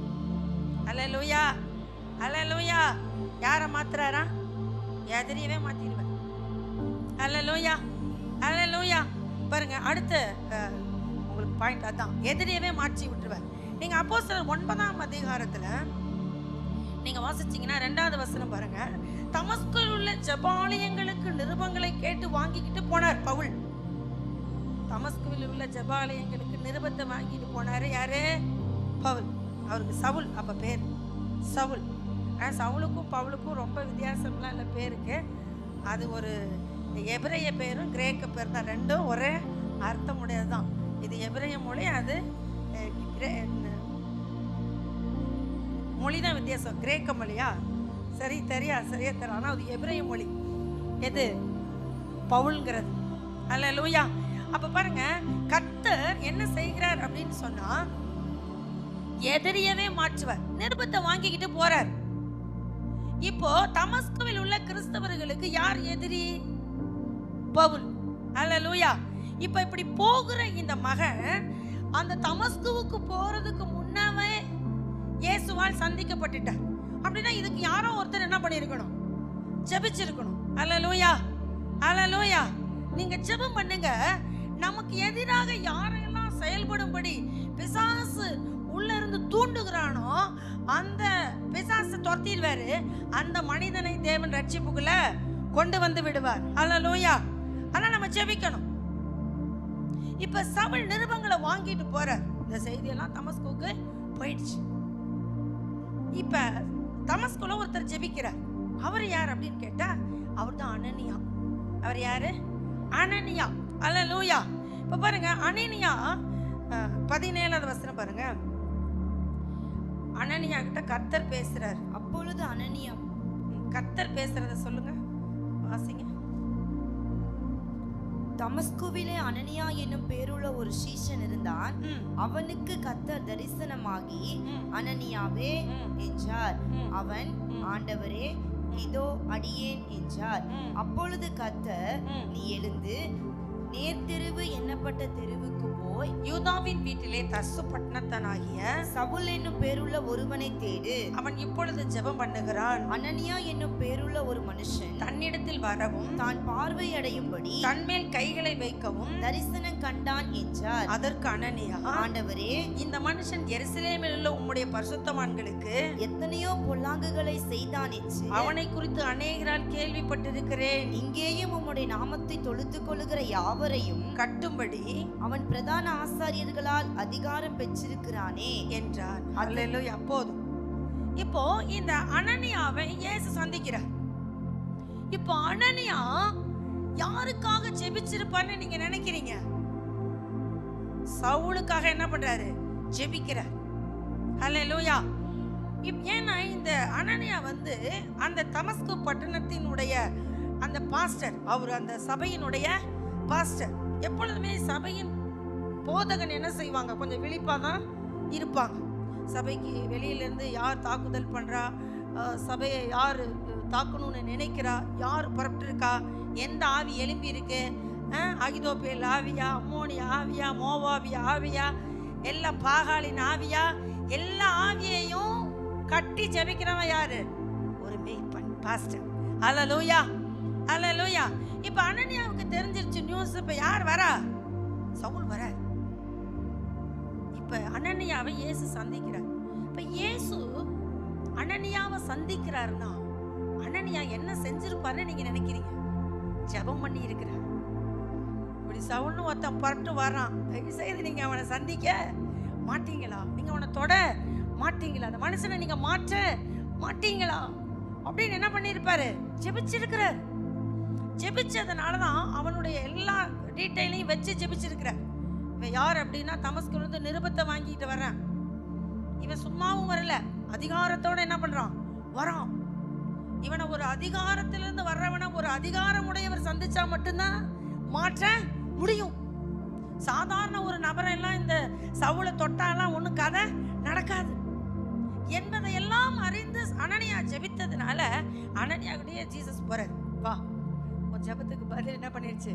வந்துருச்சு, நீ வா. இப்ப அவன் என்ன பண்றான்னா எங்க உட்கார்ந்துருக்கிறான்? அங்க வசனம் சொல்லுது பாருங்க. அவன் எங்க உட்கார்ந்து இருக்கிறானாமா? நேர்த்தெரு எனப்பட்ட தெருவுக்கு போய் யூதாவின் வீட்டிலே தர்சு பட்டணத்தார். யூதாவின் வீடு. இப்ப சவுல் தங்கி இருக்கிற வீடு எது? யூதாவின் வீடு. இப்ப சவுல் எப்படி இருக்கிறார்னா கண்ணு ரெண்டும் தெரியாம யூதா வீட்டுல இருக்கிறார். இப்ப யூதா வீட்டுக்கு கொண்டு வந்து விட்டது யார் தெரியுமா? இயேசுதான். கைலா கூட வந்தவங்களுமே குப்புற விழுந்தாங்க. ஆனா சத்தத்தை மட்டும் யார் கேட்டானா? சவுல் என்ன பண்ணாரு? கேட்டார். கூட வந்தவங்களுக்கு ஒண்ணுமே என்ன பண்ணல, கேட்கல. எந்திரிச்சோன்னு சொன்னா எனக்கு கண்ணு என்ன பண்ணுச்சு? போயிடுச்சு. அதனால நீ என்ன பண்ணு, இது மாதிரி ஒரு அட்ரஸ் சொல்றாரு ஜீசஸ், அங்க எங்களை கொண்டு போய் என்ன பண்ணு, விடு அப்படிங்கிற செய்தியை அவங்களுக்கு சொல்லும் பொழுது அங்க போறாங்க. பாருங்க, அங்க 6வது வசனம் பாருங்க. அவன் நடுங்கி திகைத்து, ஆண்டவரே, நான் என்ன செய்ய சித்தமா இருக்கிறது என்றான். அதற்கு கர்த்தர், நீ எழுந்து பட்டணத்துக்குள்ளே போ, நீ செய்ய வேண்டியது அங்கே உனக்கு சொல்லப்படும் அப்படின்னாரு. பட்டணத்துக்குள்ள கூட்டிட்டு போனா அங்க யூதாவின் வீட்டுல தங்க வைக்க ஆண்டவர் வாசல் திறக்கிற, தங்க வச்சுட்டாங்க. இப்ப யூதாவின் வீட்டுல யார் இருக்கா? சவுல். இப்ப யூதாவின் வீட்டுக்கு யார் போகணும்? அனனியா போகணும். அல்லேலூயா. இப்ப அனனியா கிட்ட யார் தான் பேசணும்? இயேசுதான் பேசணும். அல்லேலூயா, அல்லேலூயா. அதான் ஜெபங்க. எதிரியவே சந்திச்சு, எதிரியவே மாற்றி, எதிரியவே உனக்கு இன்னும் கொஞ்ச நேரத்தில் நீ ஜெபம் பண்ணிட்டு போனோன்னு இதே தமஸ்கு பட்டணத்து உன் சர்ச்சில் இந்த சவுல் என்ன பண்ணுவான்? என்ன பண்ணுவான்? பிரசங்கிப்பான். அல்லேலூயா. அனனியாவுக்கு சொல்லப்பட்ட வார்த்தை அதுதான். உன்னை என்ன பண்றாரு அப்படின்னு சொன்னா, அனனியாவுக்கு அந்த வார்த்தையை சொன்ன பொழுது இவர் யூதாவின் வீட்டில் இருக்கிற சவுலுக்கு போய் என்ன பண்றாரு? ஜெபிக்கிறார். அல்லேலூயா, அல்லேலூயா. நாம் குறைந்து போக மாட்டோம். நமக்கு எதிரி எத்தனை எழுப்பி வந்தாலும் தேவன் அழைச்சவங்க மேல, அவர் நாமும் தரிச்சவங்க மேல எந்த என்ன பண்ண முடியாது, தாக்குதலையும் நடத்த முடியாது. அல்லேலூயா. இப்ப தமஸ்குவுக்கு நிருபங்களை வாங்கிக்கிட்டு போன இந்த சவுலை இயேசு சந்திச்சார். இது யாருடைய ஜெபம்? அனனியாவின் ஜெபம். அல்லேலூயா, அல்லேலூயா. என்ன நடக்குது பாருங்க. அனனியா இப்படி ஜெபிச்ச இவர் போய் ஜெபம் பண்ணி முடித்தோடனே வேத வசனம் சொல்லுது 20வது வசனம், தாமதமின்றி கிறிஸ்து தேவனுடைய குமாரன் என்று ஆலயங்களில் பிரசங்கித்தார். ஹல்லேலூயா. எந்த ஆலயத்துக்கு நிருபம் வாங்கிட்டு வந்தாரு? தமஸ்குவில் இருக்கிற ஆலயங்களுக்கெல்லாம் நிருபம் வாங்கிக்கிட்டு வந்தவர் இப்ப யாரு தேவனை பிரசங்கிக்கிறாரு? கிறிஸ்து தேவனுடைய குமாரன் என்று அந்த எதிரியாகிய சவுலே பவுலா மாதிரி என்ன பண்றாரு? பிரசங்கம் பண்றாரு. ஹல்லேலூயா. எதிரியவன் என்ன பண்ண வச்சிருவார்? பிரசங்கம் பண்ண வச்சிருவார். நம்ம ஜெபிக்கணும். அதுக்கு தான் இன்னைக்கு ஜெபிச்சுட்டு இருக்கோம்ல. எதிர்க்கிற எல்லா நபர்களையும் கர்த்தர் என்ன பண்ணுவார்? அவர் பக்கமா திருப்பிக்கிட்டு வருவார். ராஜாக்களின் இருதயத்தை நீர்க்கால்கள் போல திருப்புகிற நம்முடைய ஆண்டவர் எல்லா ராஜாக்களையும் கர்த்தர் பக்கம் என்ன பண்ணுவாரு? திருப்புவார். ஹல்லேலூயா. கோரேசின் ஆவியை ஏவினாரு, நேபுகாத் நேச்சாரை தம் பக்கம் என்ன பண்ணாரு? திருப்புனாரு. ஹல்லேலூயா. நம்முடைய ராஜாக்களையும் அதிகாரிகளையும் பட்டணத்து அதிகாரிகளையும் கர்த்தர் நம் பக்கம் என்ன பண்ணுவாரு? திருப்புவார். அதுதான் ஜெபிக்கணும். அதனாலதான் நம்ம பரிசுத்த ஆவியானவர் நம்மளை என்ன பண்றாரு? ஜெபிக்க வைக்கிறார். ஹல்லேலூயா. இப்ப தேவன் நம்ம என்ன பண்ணுவாரு? மாற்றுவார். ஜெபிக்கும் பொழுது நம்மளை மாற்றுவார். அப்புறம் சூழ்நிலையவே மாற்றுவார். அப்புறம் எதிரையே மாற்றுவார். இப்ப நிறைய நமக்கு என்ன பண்ணலாம்?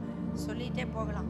கர்த்தர் இந்த காலை வேளையில உங்களோடு பேசின இந்த வார்த்தைகளுக்காக நீங்க நன்றி சொல்லணும். அதே அந்த பவுலை குறித்து கலாத்தியர் 1ஆம் அதிகாரத்துல அவர் சொல்லுகிறார். அங்க 23, 24 அந்த வசனங்கள்லாம் பார்த்தனா பவுல்னால தேவ நாம மகிமைப்பட்டது. என்ன மகிமைப்பட்டதான்? பவுல் என்ன பண்ணினாராம்? கலாத்தியர் 1ஆம் அதிகாரம் 24, 23, 24 படிங்கள. முன்னே நம்மை துன்பப்படுத்தினவனே தான் அழிக்க தேடின விசுவாசத்தை இப்பொழுது பிரசங்கிக்கிறான் என்று என்பதை மாத்திரம் அவர்கள் கேள்விப்பட்டிருந்து என்னை பற்றி தேவனை மகிமைப்படுத்தினார்கள். பவுலை பற்றி தேவனை என்ன பண்ணாங்க? மகிமைப்படுத்தினார்கள். என்ன பண்ணாராம்? அழிக்க தேடின விசுவாசத்தை அவரே பிரசங்கம் பண்ணார். இயேசு என்பவர் இல்ல, இயேசுவுக்கும் நியாயப்பிரமாணத்துக்கு சம்பந்தம் இல்ல, நியாயப்பிரமாணத்தில் சொல்லப்பட்ட யெகோவா தேவன் தான் தேவன், இந்த இயேசு என்பதெல்லாம் பொய்யான உபதேசம் அப்படின்னு வைராக்கியமா இருந்த ஒரு மனிதன் யாரு? சவுல். அவர் என்ன சொல்றாருங்க? அழிக்க தேடின விசுவாசத்தை இப்பொழுது பிரசங்கிக்கிறான். என்ன பிரசங்கித்தான்? கிறிஸ்து தேவனுடைய குமாரன். இவர் யாரு? இந்த இயேசு கிறிஸ்து யாரு? தேவனுடைய குமாரன். ஏன் என்ன நடந்துச்சு? இயேசு என்ன பண்ணாரு? சவுலை சந்தித்தார். 9ஆம் அதிகாரத்துல நம்ம அதை வாசிச்சோன்னு சொன்னோம். இயேசு என்ன பண்ணாரு? சவுலை சந்தித்தார். எப்படி சந்தித்தார்? 3:4 பாருங்க. 9ஆம் அதிகாரம் 3:4. பிரயாணமாய் போய் தமஸ்குவுக்கு சமீபித்த போது சடிதியிலே வானத்திலிருந்து ஒரு ஒளி அவனை சுற்றி பிரகாசித்தது. அவன் தரையிலே விழுந்தான். அப்பொழுது சவுலே சவுலே, நீ என்னை ஏன் துன்பப்படுத்துகிறாய் என்று தன்னுடனே சொல்லுகிற ஒரு சத்தத்தை கேட்டார். அல்லேலூயா. இப்படி ஆண்டவர் அருமையான சவுலை என்ன பண்ணாரு? சந்திச்சார். எதிரியே என்ன பண்ணுவார்? ஆண்டவர் சந்திப்பார். எதிரானவர்களையும் தேவன் என்ன பண்ணுவாரு? சந்திப்பார். அதுக்கு தான் பரிசுத்த ஆவியானவர் வாக்கு கடங்காத பெருமூச்சுகளோடு நமக்குள்ள இருந்து வேண்டுதல் செய்வதற்கு இந்த ஆவியானவர் நமக்கு வாக்களிக்கப்பட்டிருக்கிறார். அல்லேலூயா. ஆண்டவர் நம்ம மாற்றுவார், சூழ்நிலைய மாற்றுவார், அடுத்து எதிரிய மாற்றுவார், இயற்கையவே என்ன பண்ணுவாரு? மாற்றுவார். அல்லேலூயா. காற்றும் கடலையும் அதட்டி இயற்கையவே என்ன பண்ணாரு? மாற்றுகிறவர். அல்லேலூயா. அல்லேலூயா. பழைய ஏற்பாட்டில் நீங்க வாசிச்சீங்கன்னா யுத்தத்துக்கு போகும் பொழுது வானத்திலிருந்து அயனிகள் அப்படின்னா என்னது? அக்கினி நெருப்பு போன்றவைகள் என்ன பண்ணுச்சான்? யுத்தம் நடக்கிற இடத்துல விழுந்து இஸ்ரவேல் மக்களை காப்பாற்றினது. வானத்திலிருந்து கல் மழை என்ன பண்ணுது? பெய்ததாம். அல்லேலூயா. எதற்காக? தம் ஜனத்துக்காக. அல்லேலூயா. அல்லேலூயா. அவரால் இயற்கையவே என்ன பண்ண முடியும்? மாற்ற முடியும். அல்லேலூயா. தேவனால் எல்லாம் கூடும். சாட்சிய கணபதி பாலத்தில் பகிர்ந்து கொண்டேன். அருமையான சாம் பி செல்லதுரை அவர் இருக்காருல்ல, அவருடைய அந்த ஆரம்ப நாள் ஊழியத்தில் இப்போ எப்படி நம்மலாம் கீபோர்டு வச்சு பாட்டு பாடுறோம், அப்போல்லாம் இந்த ட்ரம் அடிச்சு தான் என்ன பண்ணுவாங்க, பாட்டு பாடுவாங்க. அப்போ ட்ரம் சத்தமும் பாட்டு சத்தமும் வெளியே எப்படி கேட்கும், எதோ கரமுறைன்னு தான் கேட்கும். நல்லா காது கொடுத்து கேட்குறவங்களுக்கு தான் அது பாட்டு சத்தமாக கேட்கும். வெளியிலேருந்து கேட்குறவங்களுக்கு கொஞ்சம் சவுண்டு எப்படி இருக்கும், பிடிக்காம தான் இருக்கும். அப்படி ஒரு நாள் அந்த ஆராதனை நடந்து கொண்டு இருக்கும்போது வெளியிலேருந்து ஒருத்தர் வேக வேகமாக வந்தாராம். வந்து இந்த பாஸ்டர் வர சொல்லி வெளியே நான் பேசணும் அப்படின்னாரு. அப்போ சொன்னாரா, அவர் வந்து பாஸ்டர் ஒரு பிரசங்கம் பண்ணிட்டுருக்காரு, அவர் முடிச்சோன்னே உங்களுக்கு பார்க்க சொன்னார். அப்போ அந்த வெளியிலேருந்து அந்த வெளிவர் சர்ச்சு முடிஞ்சோன்னே பாஸ்டர் கூப்பிட்டு சொன்னார், இது மாதிரி ஒருத்தர் வந்து சொன்னார். அவர் யாருப்பா அப்படின்னு கேட்டிருக்காரு, சலதர் ஐயா கேட்டிருக்காரு. அப்போ சொன்னால் இந்த தெருவிலேயே லாஸ்ட்டில் ஒரு எஸ்ஐ குடி வந்திருக்கிறாருங்க அப்படின்னோடனே பாஸ்டர் கொஞ்சம் மனசு கருக்கு இருந்துச்சான். எஸ்ஐக்கு போய் என்னத்தை பேசுறது, என்னத்துக்கு ஏன் வந்து பார்க்க சொன்னார், சத்தம் அதிகமாக இருக்குதுன்னு சொன்னார், அதனால தான் அவர் வந்து உங்களை பார்க்க சொல்லியிருக்காரு, நீங்கள் போய் பார்த்துருங்க பாஸ்டர் அப்படின்ட்டு அவர் போயிட்டார். அப்போ இவருக்கு வந்து மனசு எப்படி இருந்துச்சு, கவலையாக இருந்துச்சு. இந்த எஸ்ஐக்கிட்ட போய் என்ன பேசுறது, ஒரு போலீஸ் அதிகாரிட்ட போய் நம்ம சத்தம் அப்படி தான் போடுதுன்னு சொல்ல முடியுமா, முடியாது. இப்போல்லாம் சவுண்டை குறைக்கிறதுக்கு என்ன பண்ணுறாங்க, ஃபுல்லும் கண்ணாடி மறைச்சு உள்ளே ஏசி போட்டு சவுண்ட் என்ன பண்ணுறாங்க, கம்மி பண்ணிக்கலாம். அப்போ இருக்கிற வசதி வாய்ப்புக்கு அதெல்லாம் முடியாது இல்லையா. ஆண்டவரே நீங்கள் தான் ஏதாவது பண்ணணும் அப்படின்னு ஜெபம் பண்ணிட்டு இவரை போய் பார்க்கல. நைட்டு இவருக்கு மனசு அப்படியே என்ன பண்ணிட்டு இருக்குது, நல்லா தூக்கம் வரமாட்டேங்குது, ஊற்றிட்டே இருக்குது. ஆண்டவரே நீங்கள் ஏதாவது பண்ணுங்கப்பா, நான் உங்களை தான் நான் என்ன பண்ணியிருக்கிறேன், நம்பி இருக்கிறேன் அப்படின்னு சொல்லிட்டு என்ன பண்ணுறாரு அப்படின்னு சொன்னால், ஜெபம் பண்ணிட்டு இவர் போய் நல்லா என்ன பண்ணிட்டாரு, தூங்கிட்டார். அந்த அன்னைக்குன்னு பார்த்து நைட்டு பிடிச்ச மழை விடிய விடிய என்ன பண்ணுது, பெய்யுது. இந்த சர்ச்சு இருக்கிற இடமும் பாஷ் இருக்கிற இடம், அந்த தெரு முழுசுமே பார்த்தீங்கன்னா மழை பெஞ்சா தண்ணி வந்து என்ன பண்ணும், நின்றும். இவர் சர்ச்சுக்கு போகணுன்னாலே தண்ணியில் இறங்கி தான் என்ன பண்ணணும், மேலே ஏறி சர்ச்சுக்கு போகணும். அது மாதிரி வீடு அமைப்பு அங்கே இருக்கிற எல்லா வீட்டுக்கும் தண்ணி பூந்துடும். அப்போ என்ன பண்ணிச்சு, சர்ச்சுக்குள்ளேயே தண்ணி வந்துற அளவுக்கு தண்ணி மழை பெஞ்சு ஃபுல்லாக நிற்கிது. வெளியில் தெருவில் தண்ணி நல்லா நிற்கிது. நிறைய வீடுகளுக்குள்ளே தண்ணி பூந்துருச்சு. இந்த எஸ்ஐ வீட்டுக்குள்ளேயே என்ன பண்ணிடுச்சு, தண்ணி பூந்துருச்சு. வாடகைக்கு வந்த எஸ்ஐ அடுத்த நாள் காலையில் விசாரிச்சான், மழை பெஞ்சா இப்படி தாங்க சார் இப்பெல்லாம் தண்ணி நிற்கும் அப்படின்னு சொன்னோன்னே அந்த அன்னைக்கே வீட்டை காலி பண்ணிக்கிட்டு அடுத்த ஊருக்கு என்ன பண்ணிட்டாரா, போயிட்டார். அப்புறம் கொஞ்ச நாள் கழிச்சு இந்த பிரச்சனை வராமல் இருக்க முடியும் கேட்டாராம், சலதர் ஐயா என்னாச்சு இந்த பிரச்சனை பண்ணாரு, நீங்கள் வேற பாஸ்டர், நானும் சொல்ல மறந்துட்டேன். அந்த அன்னைக்கு மழை பெஞ்சிச்சு இல்லையா, அன்னைக்கே அவர் வீட்டுக்குள்ளே தண்ணி போட்டு அவரால் குடியிருக்க முடியாமல் இப்படி ஒரு வீடு எனக்கு தேவையில்லை அப்படின்னு வீட்டை காலி பண்ணிட்டு போயிட்டாருங்க பாஸ்டர். நான் பாட அப்படின்னா கர்த்தர் என்ன பண்ணுவார், நமக்காக எல்லாத்தையும் மாற்றுவார். தேவனால எல்லாம் கூட, ஆனால் என்ன பண்ணணும்,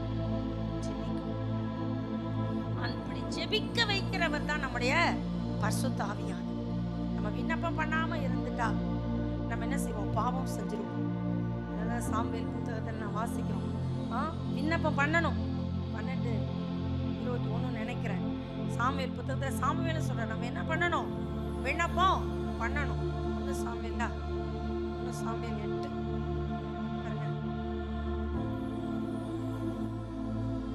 நானும் உங்களுக்காக விண்ணப்பம் செய்யாதிருப்பேனாகில் கர்த்தருக்கு விரோதமாக பாவம் செய்கிறவனாய் இருப்பேன், அது எனக்கு தூரமாய் இருப்பதாக. எத்தனாவது வசனம், 12:23. நானும் உங்களுக்காக விண்ணப்பம் செய்யாதிருப்பேனாகில். அதனால நம்ம ஜெபிக்கிறவங்களா இருந்தோம்னு சொன்னோம், அது ஒரு பெரிய ஆசீர்வாதம். அதனால தான் நம்மளை பரிசுத்த ஆவியானவர் என்ன பண்றாரு, ஜெபிக்க வைக்கிறார். எத்தனை பேர் ஜெபிக்கிறீங்க, அல்லேலூயா. நீங்க ஜெபிக்கணும், ஜெபிச்சுக்கிட்டே இருக்கணும். உள்ளம் என்ன பண்ணணும், விண்ணப்பம் பண்ணிக்கொண்டே இருக்கணும். கர்த்தர் உங்களை ஆசீர்வதிப்பாராக. பரிசுத்த ஆவியான இடத்துல நான் போகும்பொழுது பரிசுத்த ஆவியான் நமக்குள்ள நிரம்பி என்ன பண்ணுகிறார், ஜெபிக்க வைக்கிறார். நம்ம அப்படி ஜெபிக்கும் பொழுது நம்மையே என்ன பண்றார், மாற்றுகிறார். அல்லேலூயா. இரண்டாவதாக அவர் சூழ்நிலையை மாற்றுகிறார். அடுத்து எதிரியை என்ன பண்றாரு, மாற்றுகிறார். இயற்கையும் என்ன பண்ணுவாரு, மாற்றுவார். எல்லாம் செய்ய வல்லவர் அவர். நம்ம எல்லாரும் முழங்கால் படிவிட்டு தேவனிடத்தில் நம்ம ஜெபிப்போமா. எங்களுக்காக ஜெபிக்கும்படி ஒரு பரிசுத்த ஆவியானவரை வாக்களித்திருக்கிறீங்களாப்பா. 2 பேர் பூமியில ஒருமனப்பட்டார், பரலோகத்தில் இருக்கிற என் பிதாவினால் அது உண்டாகும்னு சொன்னேன். நானும் என் பரிசுத்த ஆவியானவரும் இணைந்து நிற்கிறோம். கர்த்தர் காரியத்தை ஜெயமாக்குகிறவர் அப்பா. எஸ்தர் ஜெபித்தாங்க ஆண்டவரே, காரியம் மாறுதலாய் முடிந்தது. அன்றே இன்றைக்கு நாங்கள் ஜெபிக்கிறோம்ப்பா, காரியம் மாறுதலாய் முடிவதாக. அன்றே எங்கள் குடும்பத்தின் சூழ்நிலைகளில் கர்த்தர் ஒரு மாறுதலை தருவீராகப்பா. எங்க தொழிலில, எங்கள் வேலையில, எங்கள் படிப்பில ஆண்டவரே, எங்கள் உயர்வுல ஆண்டவரே, எங்க பிள்ளைங்க வாழ்க்கையில, வாலிப பிள்ளைங்க வாழ்க்கையில ஒரு மாறுதல் உண்டாகட்டும் ஆண்டவர். கர்த்தர் செய்வீராகப்பா. ஸ்தோத்திரப்பா. எங்களுக்கு வாக்களிக்கப்பட்ட நல்ல பரிசுத்த ஆவியானவர் எங்களுக்குள்ள இருந்து செயல்படுகிறபடியா அப்பாவை நாங்கள் மனதார நாங்கள் நன்றி சொல்லுகிறோம், நன்றி சொல்லுகிறோம் அப்பா. எங்கள் பலம் அல்லப்பா, எங்கள் பராக்கிரமம் அல்லப்பா, உம்முடைய ஆவியினால எல்லாம் ஆகும், உம்முடைய ஆவியினால எல்லாம் ஆகும் ஆண்டவரே. ஸ்தோத்தரிக்கிறங்க தா. ஆவியானவர் எங்கு உண்டு அங்கு விடுதலை உண்டு அப்பா. நாங்கள் விசுவாசிக்கிறப்பா, சபைக்குள்ள அடியெடுத்து வைத்திருக்கிற எல்லா பிள்ளைகள் வாழ்க்கையிலும் ஒரு விடுதலை இயேசுவின் நாமத்தினாலே உண்டாவதாக ராஜா. என்ன பாவ பழக்கத்துல பிசாசு அடிமைப்படுத்தி வைத்திருந்தாலும் என் கர்த்தர் அந்த கட்டுகளை எல்லாம் உடைத்து, அந்த நுகத்தடிகளை எல்லாம் முறித்து, இயேசுவின் நாமத்திலே விடுதலையை நாங்கள் கூறுகிறோம். விடுதலை அடைவார்களாக ராஜா. ஸ்தோத்திரப்பா. பாவத்தின் அடிமைத்தனத்திலிருந்து எங்கள் பிள்ளைகள் விடுதலையாக்கப்பட்டு இயேசு என்ற எங்கள் எஜமானனுக்கு நாங்கள் அடிமைகளாய் இருக்க என் கர்த்தர் உதவி செய்கிறதுக்காய் ஸ்தோத்தரிக்கிறோம். பெரிய காரியங்களை கர்த்தர் செய்வீராக. வியாதியோடு, பலவீனத்தோடு வந்திருக்கிற பிள்ளைகள், கடன் பிரச்சனையோடு, குடும்ப பிரச்சனையோடு வந்திருக்கிற தம்முடைய பிள்ளைகளுக்கு இன்றைக்கு என் தேவன் ஒரு அற்புதத்தை செய்ய வேண்டும் என்று நாங்கள் ஜெபிக்கிறோம் கர்த்தா. நிச்சயமாக முடிவு உண்டு, உன் நம்பிக்கை வீண் போகாதுன்னு சொன்னீங்களே, உங்க வார்த்தையின்படி நாங்கள் ஜெபிக்கிறோம். ஆவியானவர் வார்த்தையை கொண்டு விடுவிக்கிறவர், வசனத்தை அனுப்பி விடுவிக்கிறவர்.